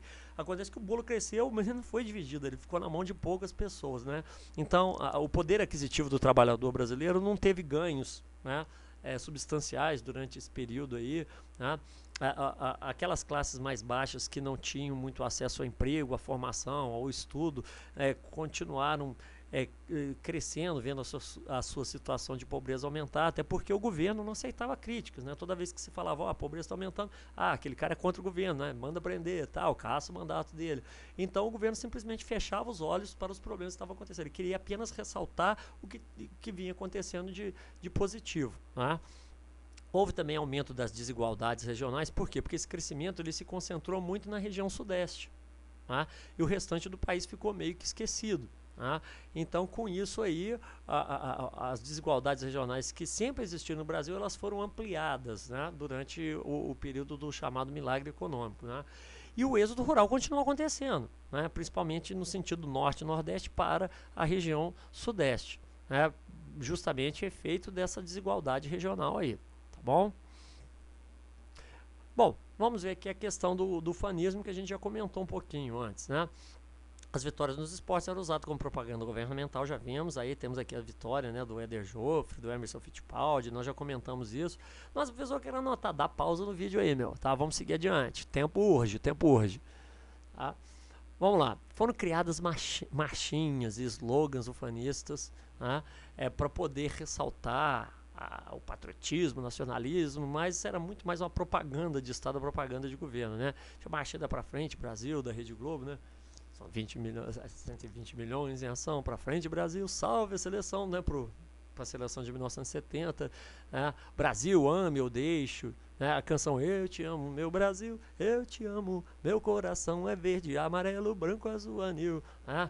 De Dom e Ravel. Né? Então, essas marchinhas, essas musiquinhas foram amplamente utilizadas aí para, né, criar uma imagem de desenvolvimento, de sucesso para o governo. Né? Programas, né, aqui pretensamente sociais, serviam muito mais como propaganda, né, do que qualquer outra coisa. Então o Mobral, eu já comentei, não resolveu o problema do analfabetismo no Brasil. A ocupação da Amazônia, que foi estimulada pelo governo militar, mas não ofereceu suporte nenhum para o povo que foi para a região amazônica, não numa tentativa de colonizar a Amazônia, que era considerada uma área estratégica, e acabou até, inclusive, contribuindo para o desmatamento, para o início do desmatamento da região. E crescimento, desenvolvimento mesmo acabou não havendo. E essas pessoas acabaram sendo abandonadas ao Deus dará lá no meio da mata. E ajuda a seca do Nordeste, que acabou também não resolvendo o problema, porque muito dinheiro foi desviado, né, indo para os compadres políticos aí do governo militar, que não queriam ver o povo melhorar, né, eles queriam que o povo continuasse numa situação de dependência, eles em relação à famosa indústria da seca, né, como ela era conhecida lá na década de 70, na década de 80. Né? Essa situação de dependência das populações mais carentes, que sofriam muito com a seca, né? Era uma situação bastante confortável para os políticos nordestinos, para os políticos do norte, que apoiavam a ditadura militar. Né? Então, o que eles faziam? O dinheiro ia para lá, eles desviavam a ditadura militar, como sabia que eles eram aliados políticos, não faziam nada. Né? E acabava que o problema da seca não era resolvido. Certo? Então vamos lá, por conta disso tudo aí, né, houve uma forte resistência à ditadura através de movimentos armados, que nós já citamos aí em slides anteriores, né? Aliança Nacional Libertadora, Vanguarda Popular Revolucionária, né? Então várias figuras da política nacional começaram a sua atuação dentro desses grupos, né? A própria Dilma Rousseff, a nossa atual presidente, né, ela participou, né, desses grupos aí. O Capitão Lamarca, Carlos Marighella, são alguns nomes que nós podemos... O José Genuíno, José Dirceu, né, eles tiveram participação, tiveram, né, atuação dentro desses grupos aí de resistência à ditadura militar, que muitas vezes usavam da força, usavam da violência para tentar combater essa ditadura militar, né? Inclusive com uma guerrilha lá na região do Araguaia. Muita gente não sabe disso, mas já teve guerrilha no Brasil, certo? Bom, vamos lá. A atuação da Igreja Católica. O que acontece? A Igreja Católica apoiou o golpe militar, porém, após, né, a evidência de casos de tortura, de morte, desaparecimentos, a Igreja passa para a oposição à ditadura militar, começa a criticar, ainda na época do Garraça Azul Médici, né? Então temos aqui, ó, a CNBB, né, o Conselho Nacional dos Bispos do Brasil, em 1972 determinou a denúncia, né, da violência do regime militar. E por causa disso, muita gente começou, né, muita gente da Igreja Católica começou a ser perseguida por isso, né? Teve padre preso, exilado e tal, né? Mas mesmo assim, algumas figuras como o Dom Evaristo Arnes, né, o Dom Helder Câmara, tiveram uma atuação bastante significativa aí no combate à ditadura militar, na denúncia dessas violências. Né? E a gente pode dizer também, tem inclusive o nome deles aqui, né? O Casaldaglia, né? Calçaldáliga, que é o Dom Fragoso, né? São nomes aí importantes dessa resistência. Né? E também por conta dessa violência, né? Do surgimento desses casos de tortura aí, as classes médias urbanas que tinham apoiado começam a ficar contra, porque os filhos delas, né, os filhos dos pais aí dessas classes médias, começaram a ser presos, começaram a ser torturados porque eles eram estudantes, né, e aquela coisa da rebeldia juvenil. Então, muitos deles foram presos, desapareceram, morreram, como o caso lá do filho da Zuzu Anjo, né, uma estilista famosa lá do Rio de Janeiro, né. Então, por causa disso tudo, a classe média começa também a ficar contra a ditadura militar, tá bom? Uma oposição que a gente vai ver que vai só crescer, principalmente depois que o chamado milagre econômico, né, terminou. Então, vamos ler, né? Cultura de contestação, isso aqui, gente, cai, viu? Isso aqui cai pra caramba, tá? Então, Ó, tropicalismo e o tropicalismo foi o quê? Reelaboração dos elementos da cultura e da realidade social, né, à luz da contracultura e do rock and roll. Surgem figuras como Caetano Veloso, Gilberto Gil, Torquato, né, José Capinã, Tom Zé e vários outros nomes a gente poderia ir citando aqui. Eu vou recomendar a vocês que procurem documentários sobre tropicalismo aqui no Brasil, né, para que vocês tenham uma ideia melhor, porque isso realmente cai bastante, né, essa cultura, essa produção cultural voltada contra a ditadura militar, né. E temos também uma outra corrente, né, influenciada pelos Beatles e pelos grupos de rock internacional, surge chamada Iê, né, e principalmente a Jovem Guarda, que foram popularizados pela televisão. Por que a televisão deu apoio para isso? Porque isso aqui não era de contestação não, viu gente? Aquelas musiquinhas do Roberto Carlos, Splish Splash, fez o beijo que eu dei, né? Nem sei a letra direito desse negócio. Mas enfim, era aquelas musiquinhas água com açúcar, né? Que não traziam nada de crítica, de uma nova visão para a sociedade, para a política, e não faziam contestação nenhuma, ou seja, não tinha engajamento político nenhum aqui, né? Era música de entretenimento. Aí daí o apoio dos meios de comunicação a esse tipo de manifestação artística. Temos aqui, dentro do assunto cultura de contestação, né, a chamada imprensa alternativa. Né? O Sol, o Pasquim, o Bom Dia, o Jornal Opinião, Brasil Mulher, Em Tempo, a Resistência, eram jornais, né, que atuavam no sentido de contestar, mesmo que de forma disfarçada, usando de estratégias como, por exemplo, quando a ditadura militar mandava censurar uma notícia, aí no lugar dessa notícia, o que eles faziam? Eles deixavam um espaço em branco. Aí todo mundo ficava evidente, né? Todo mundo percebia que foi uma matéria censurada. Tá? Ou então eles colocavam receita de bolo no lugar de uma matéria. Então você estava lá no jornal na parte de política, né, falando bem do governo, é claro, isso podia ser publicado, mas quando tinha uma parte lá que eles iam fazer alguma crítica, eles simplesmente tiravam aquela matéria e colocavam no lugar uma receita de bolo, né, alguma coisa desse tipo. Aí todo mundo sacava, pô, uma receita de bolo no meio do noticiário político só pode ser matéria censurada, ou seja, tem coisa errada aí. Tá? E o Pasquim talvez tenha sido mais famoso, aparece muita charge, né? Era um jornal de comédia, o Ziraldo, muito famoso, né? O Jaguar, eram pessoas que participavam do jornal Pasquim e faziam, né, produção de crítica ao governo militar. Bom, aqui o teatro também teve uma participação, o Teatro de Arena, o Teatro Oficina, o Centro Popular de Cultura, o CPC, o Movimento Popular de Cultura, o MPC, eram movimentos culturais dentro do teatro, né, que faziam críticas, né, ao regime militar. E essas pessoas foram muito perseguidas, várias peças foram proibidas, né, o exército chegou a invadir teatro para proibir a execução de peças teatrais, né, enfim, uma situação bastante complicada para essas pessoas, tá bom? Gente, e apesar nos nossos slides a gente não ter um slide específico disso, antes da gente fechar o governo aí do Médici, é importante dizer que o milagre econômico, né, ele não chegou a durar até o final do mandato do Médici, né? Porque no ano de 1973 acontece a famosa crise do petróleo, né, que já começa a criar seríssimas dificuldades para o crescimento econômico. Por quê? Porque ele estava baseado no crescimento econômico internacional também. E estava baseado em quê? Investimentos estrangeiros no país. Quando, por causa da crise do petróleo, né, lá de 1973, a entrada de capitais cai bastante, o governo já não tem mais tanta disponibilidade de pegar dinheiro emprestado, até porque a dívida já estava muito grande também, não era muito interessante, e também não existia crescimento econômico que pudesse ajudar o alavancamento do crescimento econômico brasileiro. Então esse milagre econômico ele começa a ir por água abaixo, né? E isso acaba também abrindo caminho. Então, além da contestação ao regime estar aumentando por causa da violência, né, tinha também a questão do milagre econômico começar a fracassar já no final do mandato do Garrastazu Médici, né?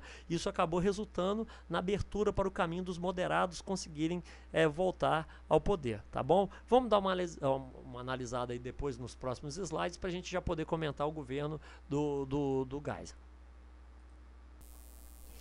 Bom, gente, então como nós vimos aí, né, terminando o governo do Costa e Silva, que terminou de uma forma um pouco inesperada, bastante inesperada, né? Ele adoeceu, mas não pôde continuar na presidência da República, depois veio a falecer, né, antes de terminar o mandato dele. A linha dura tratou de articular a sua permanência no poder, criando de cara uma junta militar que governaria o Brasil até a posse do próximo presidente da República, né? E por que uma junta militar? A explicação é a seguinte: o vice-presidente desses governos militares sempre era um civil. E ele sempre colocava um vice-presidente civil para mostrar que não era uma ditadura militar. Aliás, como eu já comentei no começo, né, existia uma preocupação de mostrar que nem era ditadura, né? Pois eles tentavam disfarçar a coisa, né? O que não funcionava muito, porque fica bastante evidente aí pra gente hoje em dia que se tratava claramente de uma ditadura, né? E uma das maiores provas disso, né, que era uma ditadura e que era uma ditadura militar, é que quando morreu o presidente da República, eles falaram, não, peraí, é um civil que vai assumir a presidência da República? Não, não pode acontecer isso. Tá? Então eles tratam de organizar uma junta militar para que ela governasse o país, até que eles, da linha dura, conseguissem articular a posse de um presidente que fosse do grupo deles, ou seja, o pessoal da linha dura. Nesse caso, quem era a figura seria então o general Médici, né? Que foi escolhido, dentre outras motivações aí, pelo fato dele ser uma pessoa que não se interessava por política, né? Ele não gostava, inclusive, de se intrometer em assuntos políticos. E tinha como característica sempre delegar poderes, né? Assim, ele não gostava de se envolver diretamente com os assuntos políticos. Enfim, isso era uma forma de que os elementos que estavam nos bastidores aí do meio militar conseguissem controlar a política nacional. Né? Porque se eles colocassem uma pessoa muito centralista, muitos setores do exército brasileiro acabariam perdendo espaço dentro da política nacional. Então existia uma certa vaidade, né? Uma certa vontade de fazer prevalecer certas visões que existiam dentro do exército brasileiro, daí essas disputas internas todas, e daí também a escolha do general Médici, né, com essas características que nós estamos vendo aí, tá certo? Então vamos dar uma conferidinha aí na próxima sequência de slides. Temos aí então o início do governo Geisel. Como nós vimos, o Geisel era da ala dos moderados e se conseguiu, né, que os moderados chegassem ao poder, principalmente por causa do quê? Por causa da crise do milagre econômico, né, que nós já comentamos, que foi provocada aí pela crise do petróleo de 1973. É importante dizer que a crise do milagre econômico ela foi apenas antecipada pela crise do petróleo, né? Não teve como único fator a crise do petróleo. A gente tem que entender que a estrutura desse crescimento econômico, aí do chamado milagre econômico, estava fundamentada em dívida externa, em entrada de capitais estrangeiros. Então, quer dizer, isso não ia acontecer para sempre. Você vai ficar pedindo dinheiro emprestado para sempre para alavancar teu crescimento. E o que é pior, como não houve uma distribuição mais equalizada desse crescimento, né, tanto do que diz respeito ao investimento quanto dos resultados, ou seja, os trabalhadores não saíram ganhando quase nada com isso aí, né?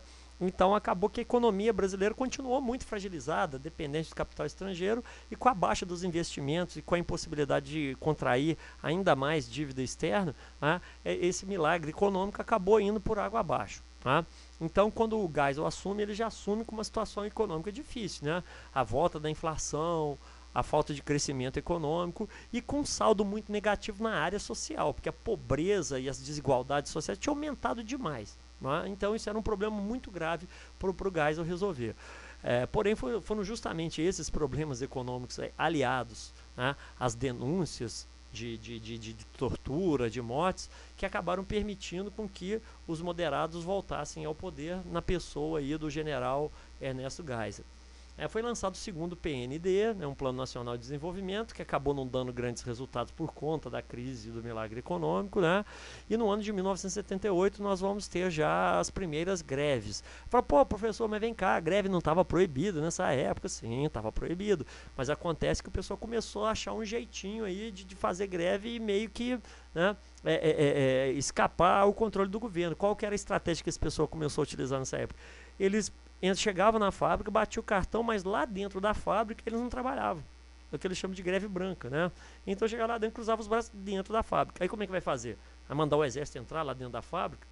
Aí a confusão quebra-quebra ia dar prejuízo para o empresário, e os empresários preferiam, nesse tipo de situação, negociar diretamente com os grevistas, né? O que acabou, vamos dizer assim, de certa forma, enfraquecendo a posição do governo como sendo aquele que daria solução para os problemas relacionados no conflito entre capital e trabalho, certo? Vamos lá, vamos para o próximo slide, né? Política interna. As eleições parlamentares de 1974 proporcionaram uma derrota muito grande do governo. Em função disso, para as outras eleições, foi lançada a chamada Lei Falcão, tá? E que era essa lei Falcão?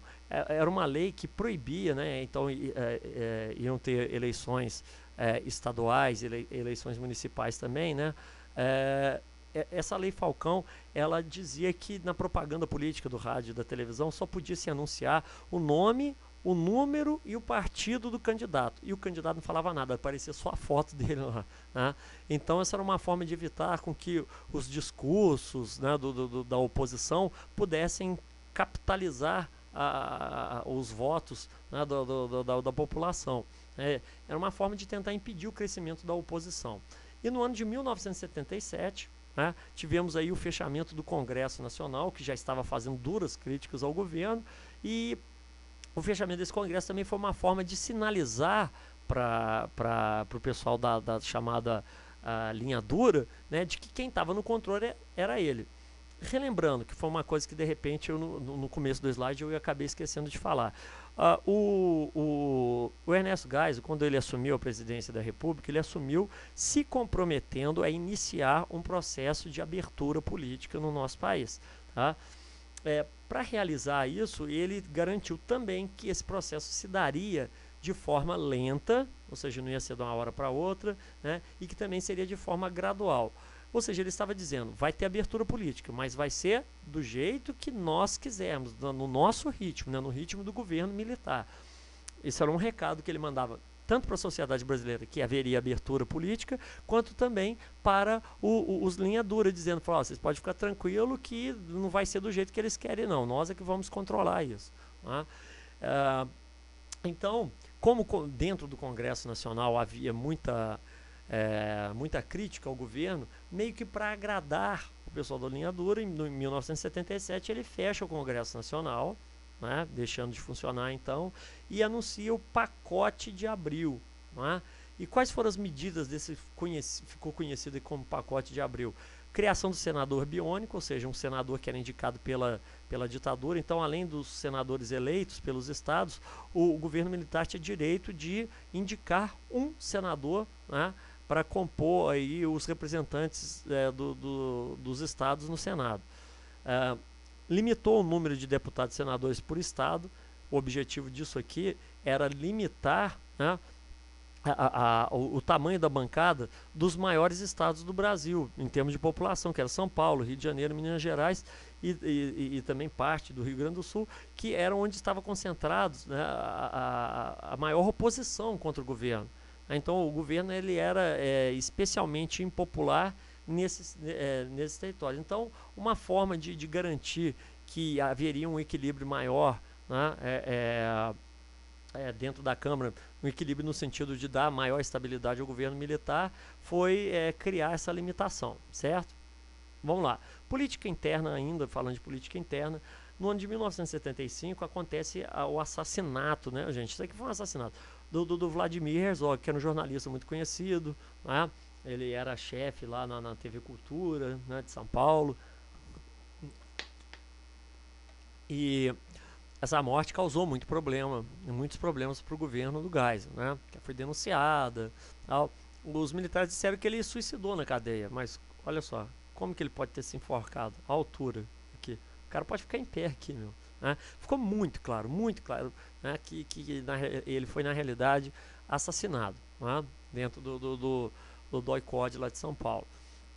E nessa ocasião o general Geisel deu a ordem de que ele não toleraria mais esse tipo de coisa, porque ele sabia que isso aí era muito pior para o governo, né? Além de não resolver o problema da oposição, do pessoal, sabia que ninguém ia parar por conta dessa violência de fazer oposição ao governo, né? Isso ainda ajudava a queimar o filme da ditadura militar. Então ele ordenou, falou, olha, não quero saber disso, mas não vou tolerar. Mas acontece que no ano seguinte, o Manuel Filho, um sindicalista, um líder sindical, morre também, né, nas dependências lá do DOI-CODE. E aí o que ele faz? Ele afasta de generais, né? Tá aqui, ó, né? A demissão do general Silvio Frota, a demissão de Hugo Abreu, né? Estavam todas relacionadas aí aos episódios envolvendo aí a morte de Manuel Filho, né? Então, como ele exigiu investigação, e assim, exige investigação para a própria ditadura, não para colocar isso às claras, a verdade é essa, né? E como existe uma má vontade muito grande, então ele acabou demitindo essas pessoas aqui, né?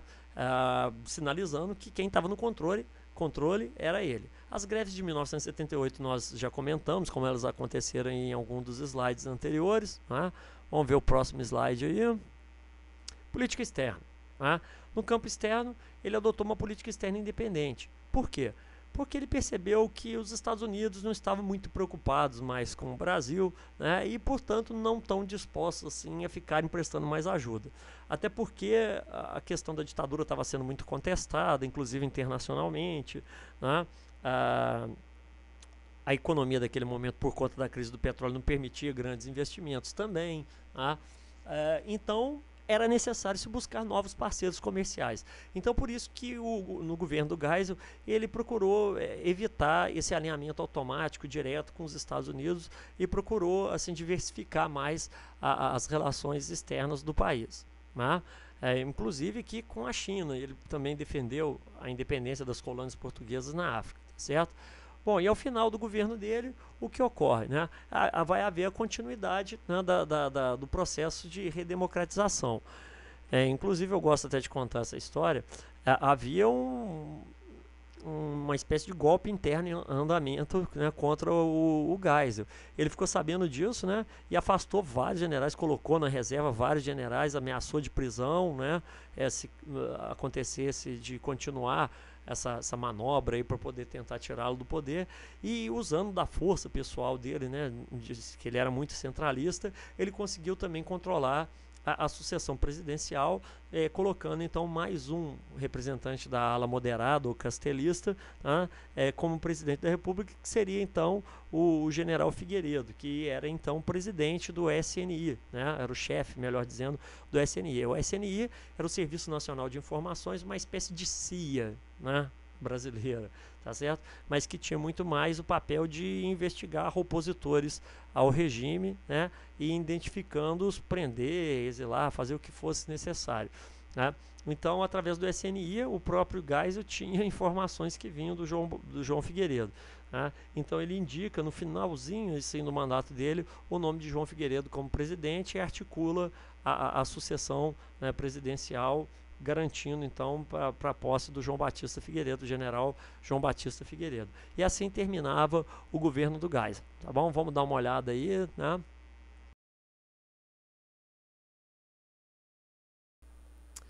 Bom, então terminado aí o governo do Geisel, né, como nós vimos, foi caracterizado principalmente aí pelo início do processo de abertura democrática no Brasil, né? Inclusive no finalzinho do governo dele, já com a edição aí da suspensão do ato institucional número 5, talvez o ato mais simbólico, né, que ia nesse sentido aí de redemocratizar o país.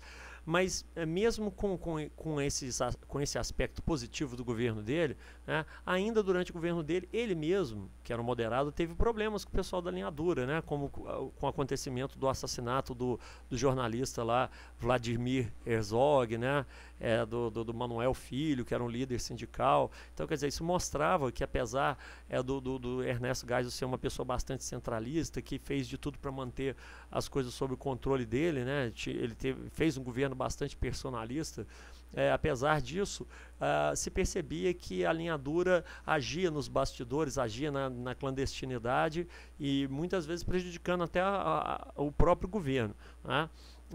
Então, ainda havia muita violência, ainda havia muita repressão, apesar de o governo já estar, no governo Geisel, já estar sinalizando no sentido de redemocratizar o país, né? Alguns casos de violência aí, né, ainda aconteciam.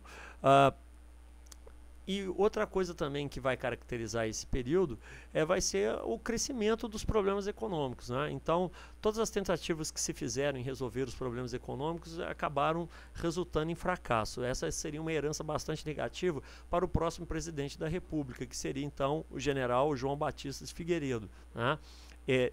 General esse indicado, apoiado, né, e contou com a articulação política aí do general Geisel, né? Portanto, ele era também, João Batista Figueiredo, né, um membro do grupo dos chamados moderados e que assumiu com um compromisso de continuar a tarefa, né, de redemocratizar, de abrir politicamente o Brasil, dando continuidade, portanto, a esse processo de abertura. Né? Vamos ver aí, né, quais foram os principais fatos, os principais acontecimentos desse último governo militar, né, dentro desse período aí da ditadura militar. Ok? Vamos dar uma conferida aí. Vamos aí então ao estudo do último governo militar, né? Governo Figueiredo, que foi o governo então que daria sequência ao processo de abertura democrática, né? É importante falar, eu acabei esquecendo, eu não estava também nos slides anteriores, né? Que várias medidas, né, no sentido de redemocratizar o Brasil foram tomadas aí já no final do governo do general Geisel, né?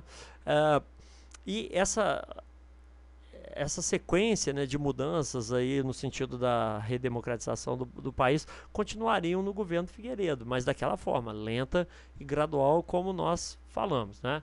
Então vamos dar uma olhadinha aí. No campo da economia, os problemas continuavam, ou seja, aquele crescimento econômico que nós vemos lá, o chamado milagre econômico, foi quase que uma ilusão, né? Por tudo aquilo que a gente já falou. Então a inflação em recessão, novas greves aconteceram em 1979, dessa vez o governo nem tentou, né, interferir por causa daquelas táticas que nós comentamos, né?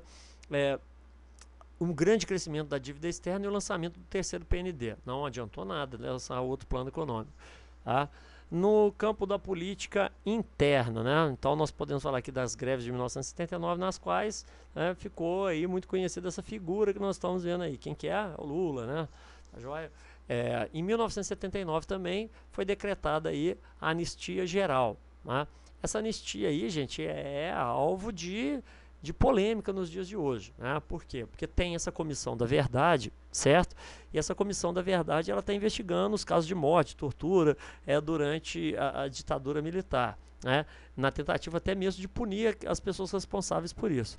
Mas muito bem.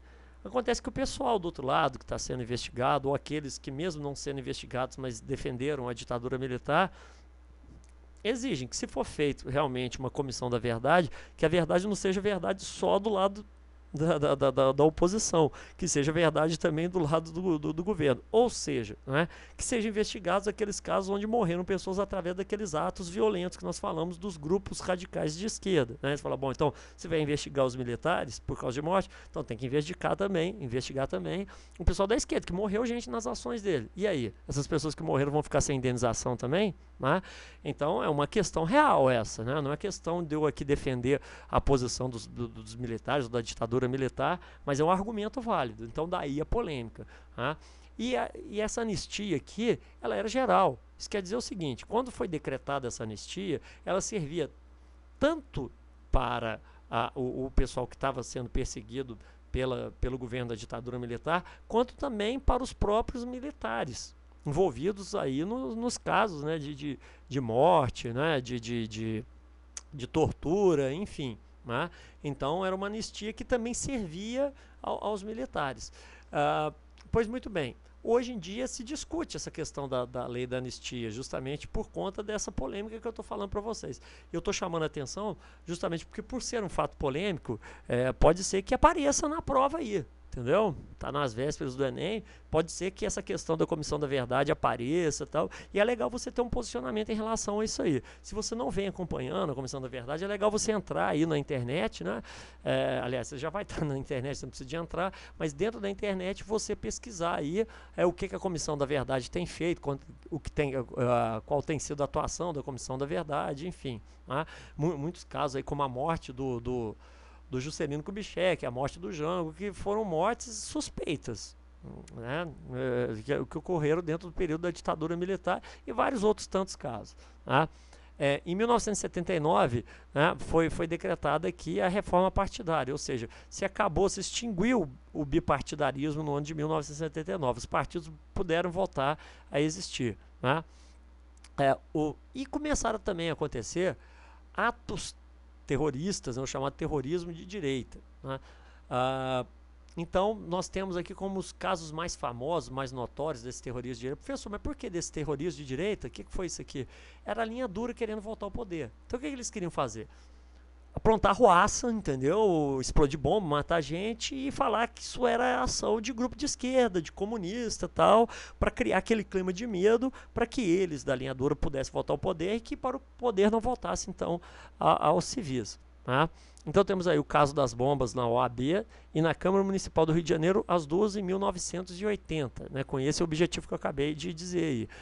E também a bomba do Rio Centro, que é o caso mais famoso, né? Esse caso aqui ficou muito famoso, a foto do carro, né, explodido lá no Rio Centro, percorreu o mundo e é famosa até hoje, é fácil de ser encontrada aí, e cai muito em prova de vestibular isso aqui, tá, gente? Desses dois casos aqui de terrorismo de direito, o que mais aparece é o caso do Rio Centro aqui. Então o que aconteceu? Dois militares, se eu não me engano, um sargento e um cabo, foram até um evento musical, né, iriam se apresentar lá artistas conhecidos, né, da música popular brasileira, e meio que para dizer que existiam terroristas de esquerda infiltrados lá, esses militares foram a mando de outros superiores, é claro, né, até o estacionamento, e eles iam deixar a bomba debaixo do palco, né. E depois a intenção era colocar a culpa, além de ferir algumas pessoas. Porque, gente, ó, nessa época, o que estava acontecendo? Cada show dos artistas da MPB, né, era, na realidade, um discurso contra a ditadura militar. Né? O pessoal fazia discurso, mesmo falava escancaradamente que era necessário que aquela ditadura acabasse. Né? Eram atos de denúncia mesmo contra a ditadura militar. Então, nessa ocasião aí, né, os militares eles pretendiam isso. Além de ferir algumas pessoas ligadas a esse movimento cultural contrário à ditadura militar, eles pretendiam culpar a esquerda por esse tipo de ação. Mas aí o que aconteceu? Essa bomba acidentalmente explodiu ainda dentro do carro onde se encontravam os militares. Né? Então ficou muito claro e evidente que esses casos de bomba aí, esses atos terroristas, não era coisa da esquerda, coisa nenhuma, né? Era ação do próprio governo, de gente dentro do próprio governo.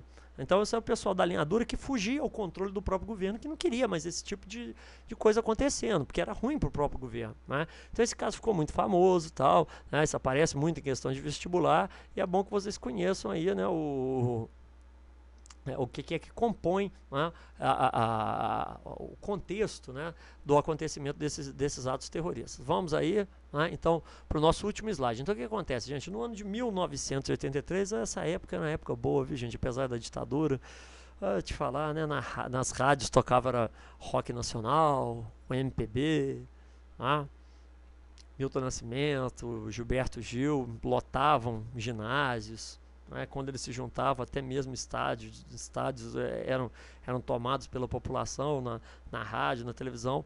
Era isso aí que era a moda. Saudade, né? Pelo menos na parte cultural era muito mais interessante do que os dias de hoje. Mas vamos parar de lamentar de saudosismo aqui, porque não é isso que importa. No ano de 1983, então, começa a campanha das diretas já. Por quê? Porque todo mundo já sabia, né, pelo que tinha sido anunciado, né, o que vinha acontecendo, que era o fim da ditadura mesmo. Né? Mas acontece que as eleições presidenciais subsequentes ao fim do governo do João Batista Figueiredo, né, elas seriam eleições indiretas. É o que mandava a Constituição. E o governo militar não abria a mão disso. Né? Porém, surgiu uma campanha aí para tentar emendar a Constituição no sentido de que as próximas eleições elas já fossem eleições diretas, que o povo já pudesse escolher o novo presidente da República. E o medo, né, da ditadura militar é que surgissem candidatos, porque foi aberta aí a possibilidade da existência de vários partidos políticos, né? Então o medo deles é que surgisse um candidato assim de esquerda que pudesse vencer essas eleições, né? Ou até a própria oposição. Eles queriam que fosse um candidato civil que vencesse as eleições, porém escolhido pelo governo, que fosse da base de apoio do governo militar, para que a transição fosse mais tranquila. Entendendo isso, né, os partidos de oposição lançam a campanha das diretas já, que ganhou a adesão de vários artistas. Na foto vocês estão vendo, né, Gilberto Gil, né, o Alceu Valença, na minha opinião, um dos maiores artistas que esse país já teve, né, e aqui, se eu não me engano, é Regina Duarte, né, que se encontra aqui ao lado dos dois. Então, artistas da televisão, da música popular brasileira, se engajaram aí nessa campanha para que o povo já pudesse escolher nas eleições de 1985, né, entre 84 e 85, o novo presidente da República. Né? Essa era a chamada emenda, né, Dante de Oliveira, mas acontece que não passou. Tá? Mesmo com uma grande participação popular nessa campanha, né? Praças de grandes cidades, das capitais do Brasil ficaram cheias, lotadas, né? Esses eventos mais recentes aí, né, de junho do ano passado, fizeram lembrar muito, né? Esse negócio da campanha das diretas já foi uma coisa muito bacana, pena que parou, né? Mas a campanha das diretas já tomou as ruas das grandes cidades, foi um movimento de caráter, de âmbito nacional, né, que foi muito bacana também. Mas mesmo com toda essa pressão, mesmo com toda essa campanha, a emenda não passou, porque existia uma ameaça, né, de retrocesso. Né, se essa emenda passasse, né, o Congresso poderia ser fechado, alguma coisa assim, né. Então acabou que os parlamentares, mesmo pressionados, acabaram votando contra essa emenda. Tá? Mas mesmo com a proibição da emenda, o que aconteceu? Os partidos de oposição, tá, formaram uma coligação partidária para lutar contra o candidato lançado pelo governo, que era o então Paulo Maluf. Né? Então aqui cabe até uma explicação. Quando houve a reforma partidária, né, em que se extinguiu o sistema bipartidário, né, lá com a Arena e MDB, uma das intenções do governo ao fazer isso não era simplesmente redemocratizar, mas era também enfraquecer a oposição, porque todo mundo que era oposição ao governo, independente da linha ideológica partidária deles, eles todos se juntavam no MDB.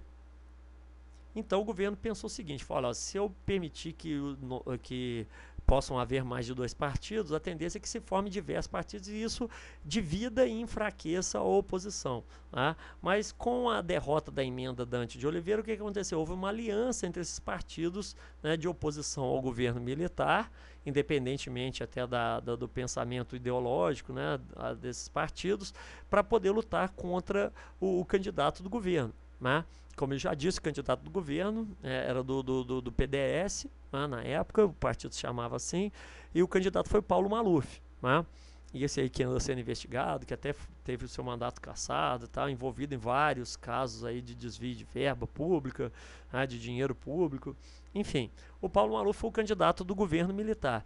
Então, com a formação da Aliança Democrática, lançaram a candidatura de Tancredo Neves, né, para candidato a presidente, então avô aí do candidato às eleições, aí, o Aécio Neves. Tá? Então o Tancredo Neves foi candidato à presidência da República e como vice o José Sarney. E no ano de 1985, o que ocorre? Ocorre a eleição do Tancredo. Então a Aliança Democrática, né, com apoio popular, então muita gente pensa assim, mas vem cá, lá no Congresso Nacional o pessoal não ficou com medo, mas a pressão popular, né, a campanha das diretas já, se não conseguiu aprovar a emenda Dante de Oliveira, pelo menos conseguiu garantir que mesmo numa eleição indireta, né, o candidato da oposição conseguisse vencer. Então a vitória do Tancredo marca o fim da ditadura militar no Brasil, né, e o início de um novo período, de um período democrático, com vários problemas, porque a gente tem que lembrar que a herança deixada não foi das melhores. Né? Então vamos ao vídeo de encerramento aí, beleza, gente? Muito obrigado. Bom, gente, então depois dessa última sequência de slides, nós vimos aí o fim do governo do João Batista Figueiredo, né, que representa então, portanto, o fim da ditadura militar no Brasil. Esse período terrível, trágico, dramático, né, que a sociedade brasileira teve de passar, como eu já disse, com reflexos, né, até os dias atuais aí na nossa sociedade, né, com ressentimentos, polêmicas, enfim, né, um assunto bastante atual, com grandes chances de incidência em provas de vestibular, então que merece uma atenção muito especial aí nos seus estudos, tá bom?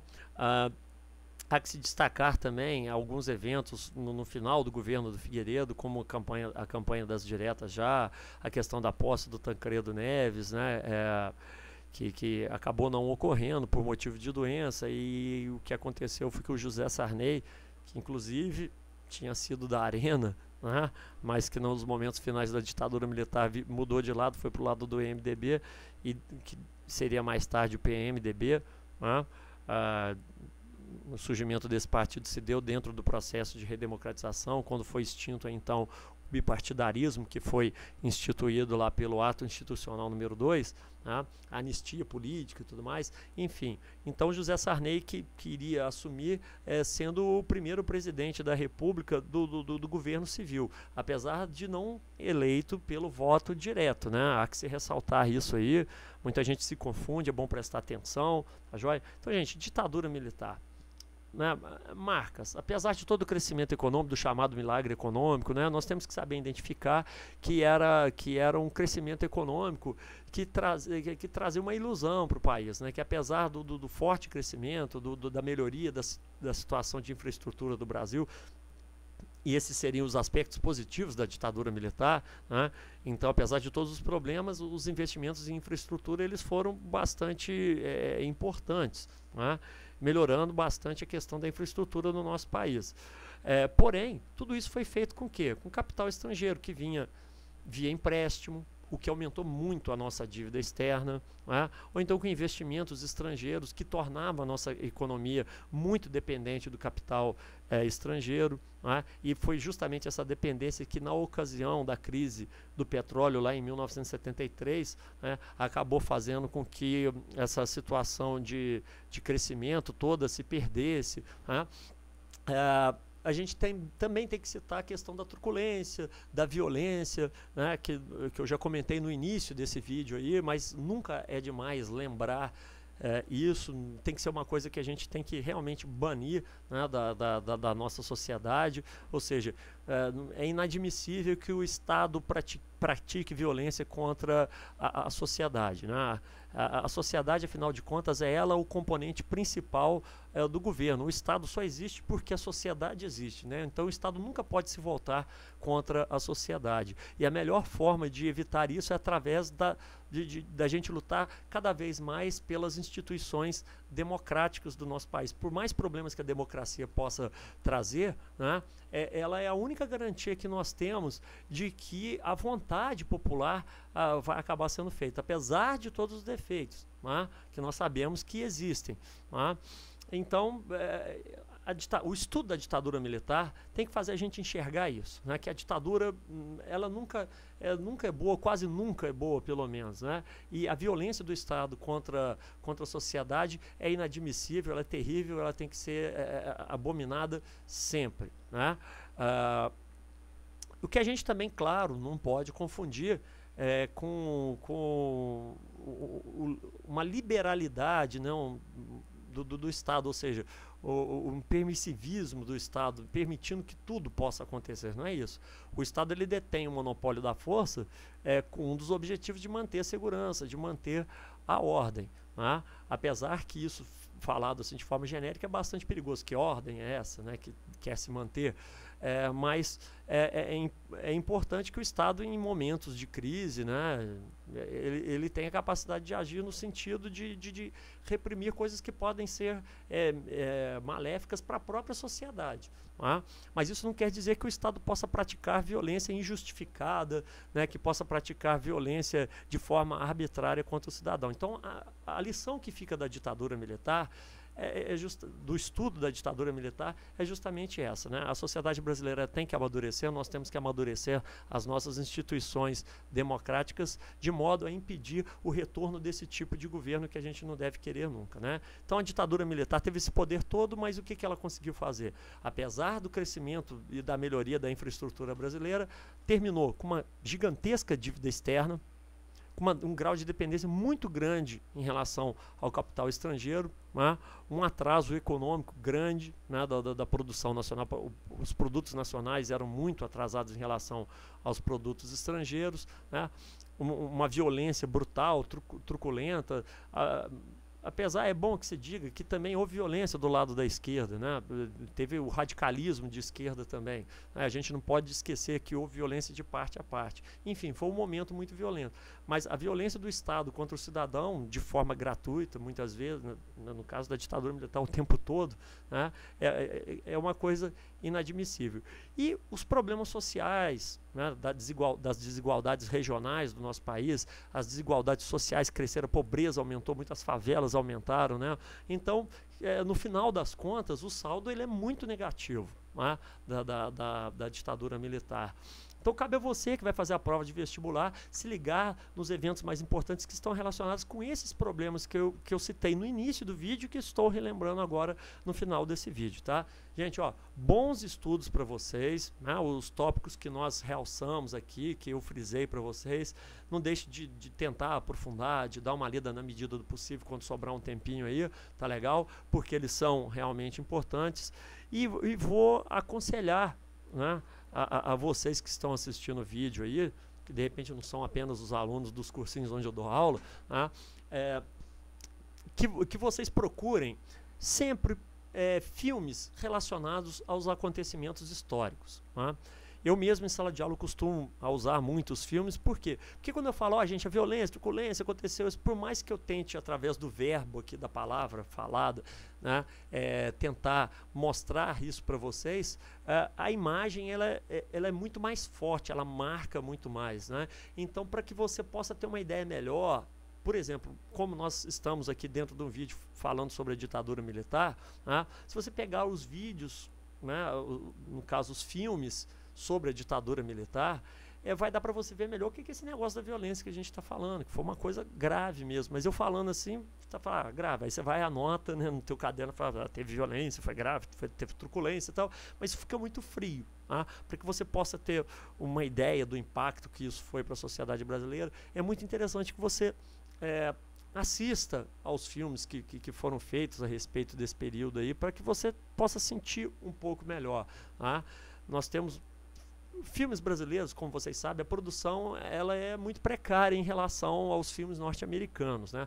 Mas mesmo com a produção fraca, a boa interpretação dos nossos atores e, em alguns casos, né, assim, o bom trabalho de direção que foi feito em alguns filmes fazem com que esses filmes sejam interessantes, principalmente a partir do momento que a gente conhece alguma coisa sobre o período, né? De repente, para quem assiste um filme desse sem saber de nada que aconteceu na ditadura militar, não vai ter tanto interesse, mas você que é estudante aí de ensino médio, assistiu esse vídeo, leu, né, estudou sobre o assunto, na hora que vocês estiverem assistindo esses filmes, vocês vão sentir mais, né, o que realmente aconteceu. Então eu posso citar aqui Pra Frente Brasil, né, um filme bastante interessante, mostrando muito essa coisa da tortura, né, da arbitrariedade do governo militar. Zuzu Anjo, um filme mais recente, né, que mostra o caso de uma estilista que teve o seu filho aí sequestrado e morto pela ditadura militar, e ela acaba morrendo em circunstâncias bastante suspeitas, né? Nós temos também o Que é Isso, Companheiro, né, que mostra lá o caso do sequestro do embaixador americano, né? Bom, La Marca é um outro filme também que é interessante que vocês assistam, tá? Então, gente, tá aí, tá dado o recado, tá? O máximo que vocês puderem se aprofundar, como vocês já sabem, história é uma matéria que depende muito de leitura, então leiam, procurem se aprofundar, assistam a filmes, né? Quanto mais informações vocês tiverem, informações visuais, auditivas, né, e você puder estudar, fazer exercício, melhor para o seu desempenho, para o seu rendimento e até para a sua formação como cidadão, né? Porque quanto mais consciente da nossa própria história, né, nós seremos cidadãos mais conscientes, saberemos nos posicionar, né, melhor dentro dos desafios que nós temos na nossa vida individual e também na nossa vida coletiva, social e política, tá bom? Gente, um grande abraço, obrigado pela audiência, tá bom? Se você tiver achado legal, bota um curtir aí, porque é importante, né? Eu nunca pedi isso nos outros vídeos, mas é importante. Bom, gente, e assim, aproveitando já também a despedida, eu vou colocar no finalzinho desse vídeo uma captura de imagem que eu tive aí, num dos momentos em que esses programas todos que eu uso para fazer essas edições aí, né, porque pela qualidade da imagem, do som também, vocês estão vendo que não é grande coisa, mas vai mais da minha incompetência mesmo, da falta de conhecimento do uso desses recursos. E muitas vezes dá errado, que resultou em eu ter que regravar essas aulas um monte de vezes, ter que fazer tudo de novo, o programa que dava pau, perdia vídeo, às vezes esquecia de habilitar o som da gravação da imagem, aí ficar gravando. Gente, se eu estiver colocando 4 horas de aula aí, vocês podem multiplicar essas 4 horas por 5, né? Eu devo ter regravado muitas aulas aí, diversas vezes, até por causa disso a minha voz já tá indo pro saco, tá indo embora já. Então no finalzinho vai como comédia, como descontração, um vídeo aí desses momentos em que eu faço besteira aí, ou que os programas me deixam na mão, tá bom? Vai apenas como uma amostra. Gente, um grande abraço, bons estudos, sejam felizes, tá joia?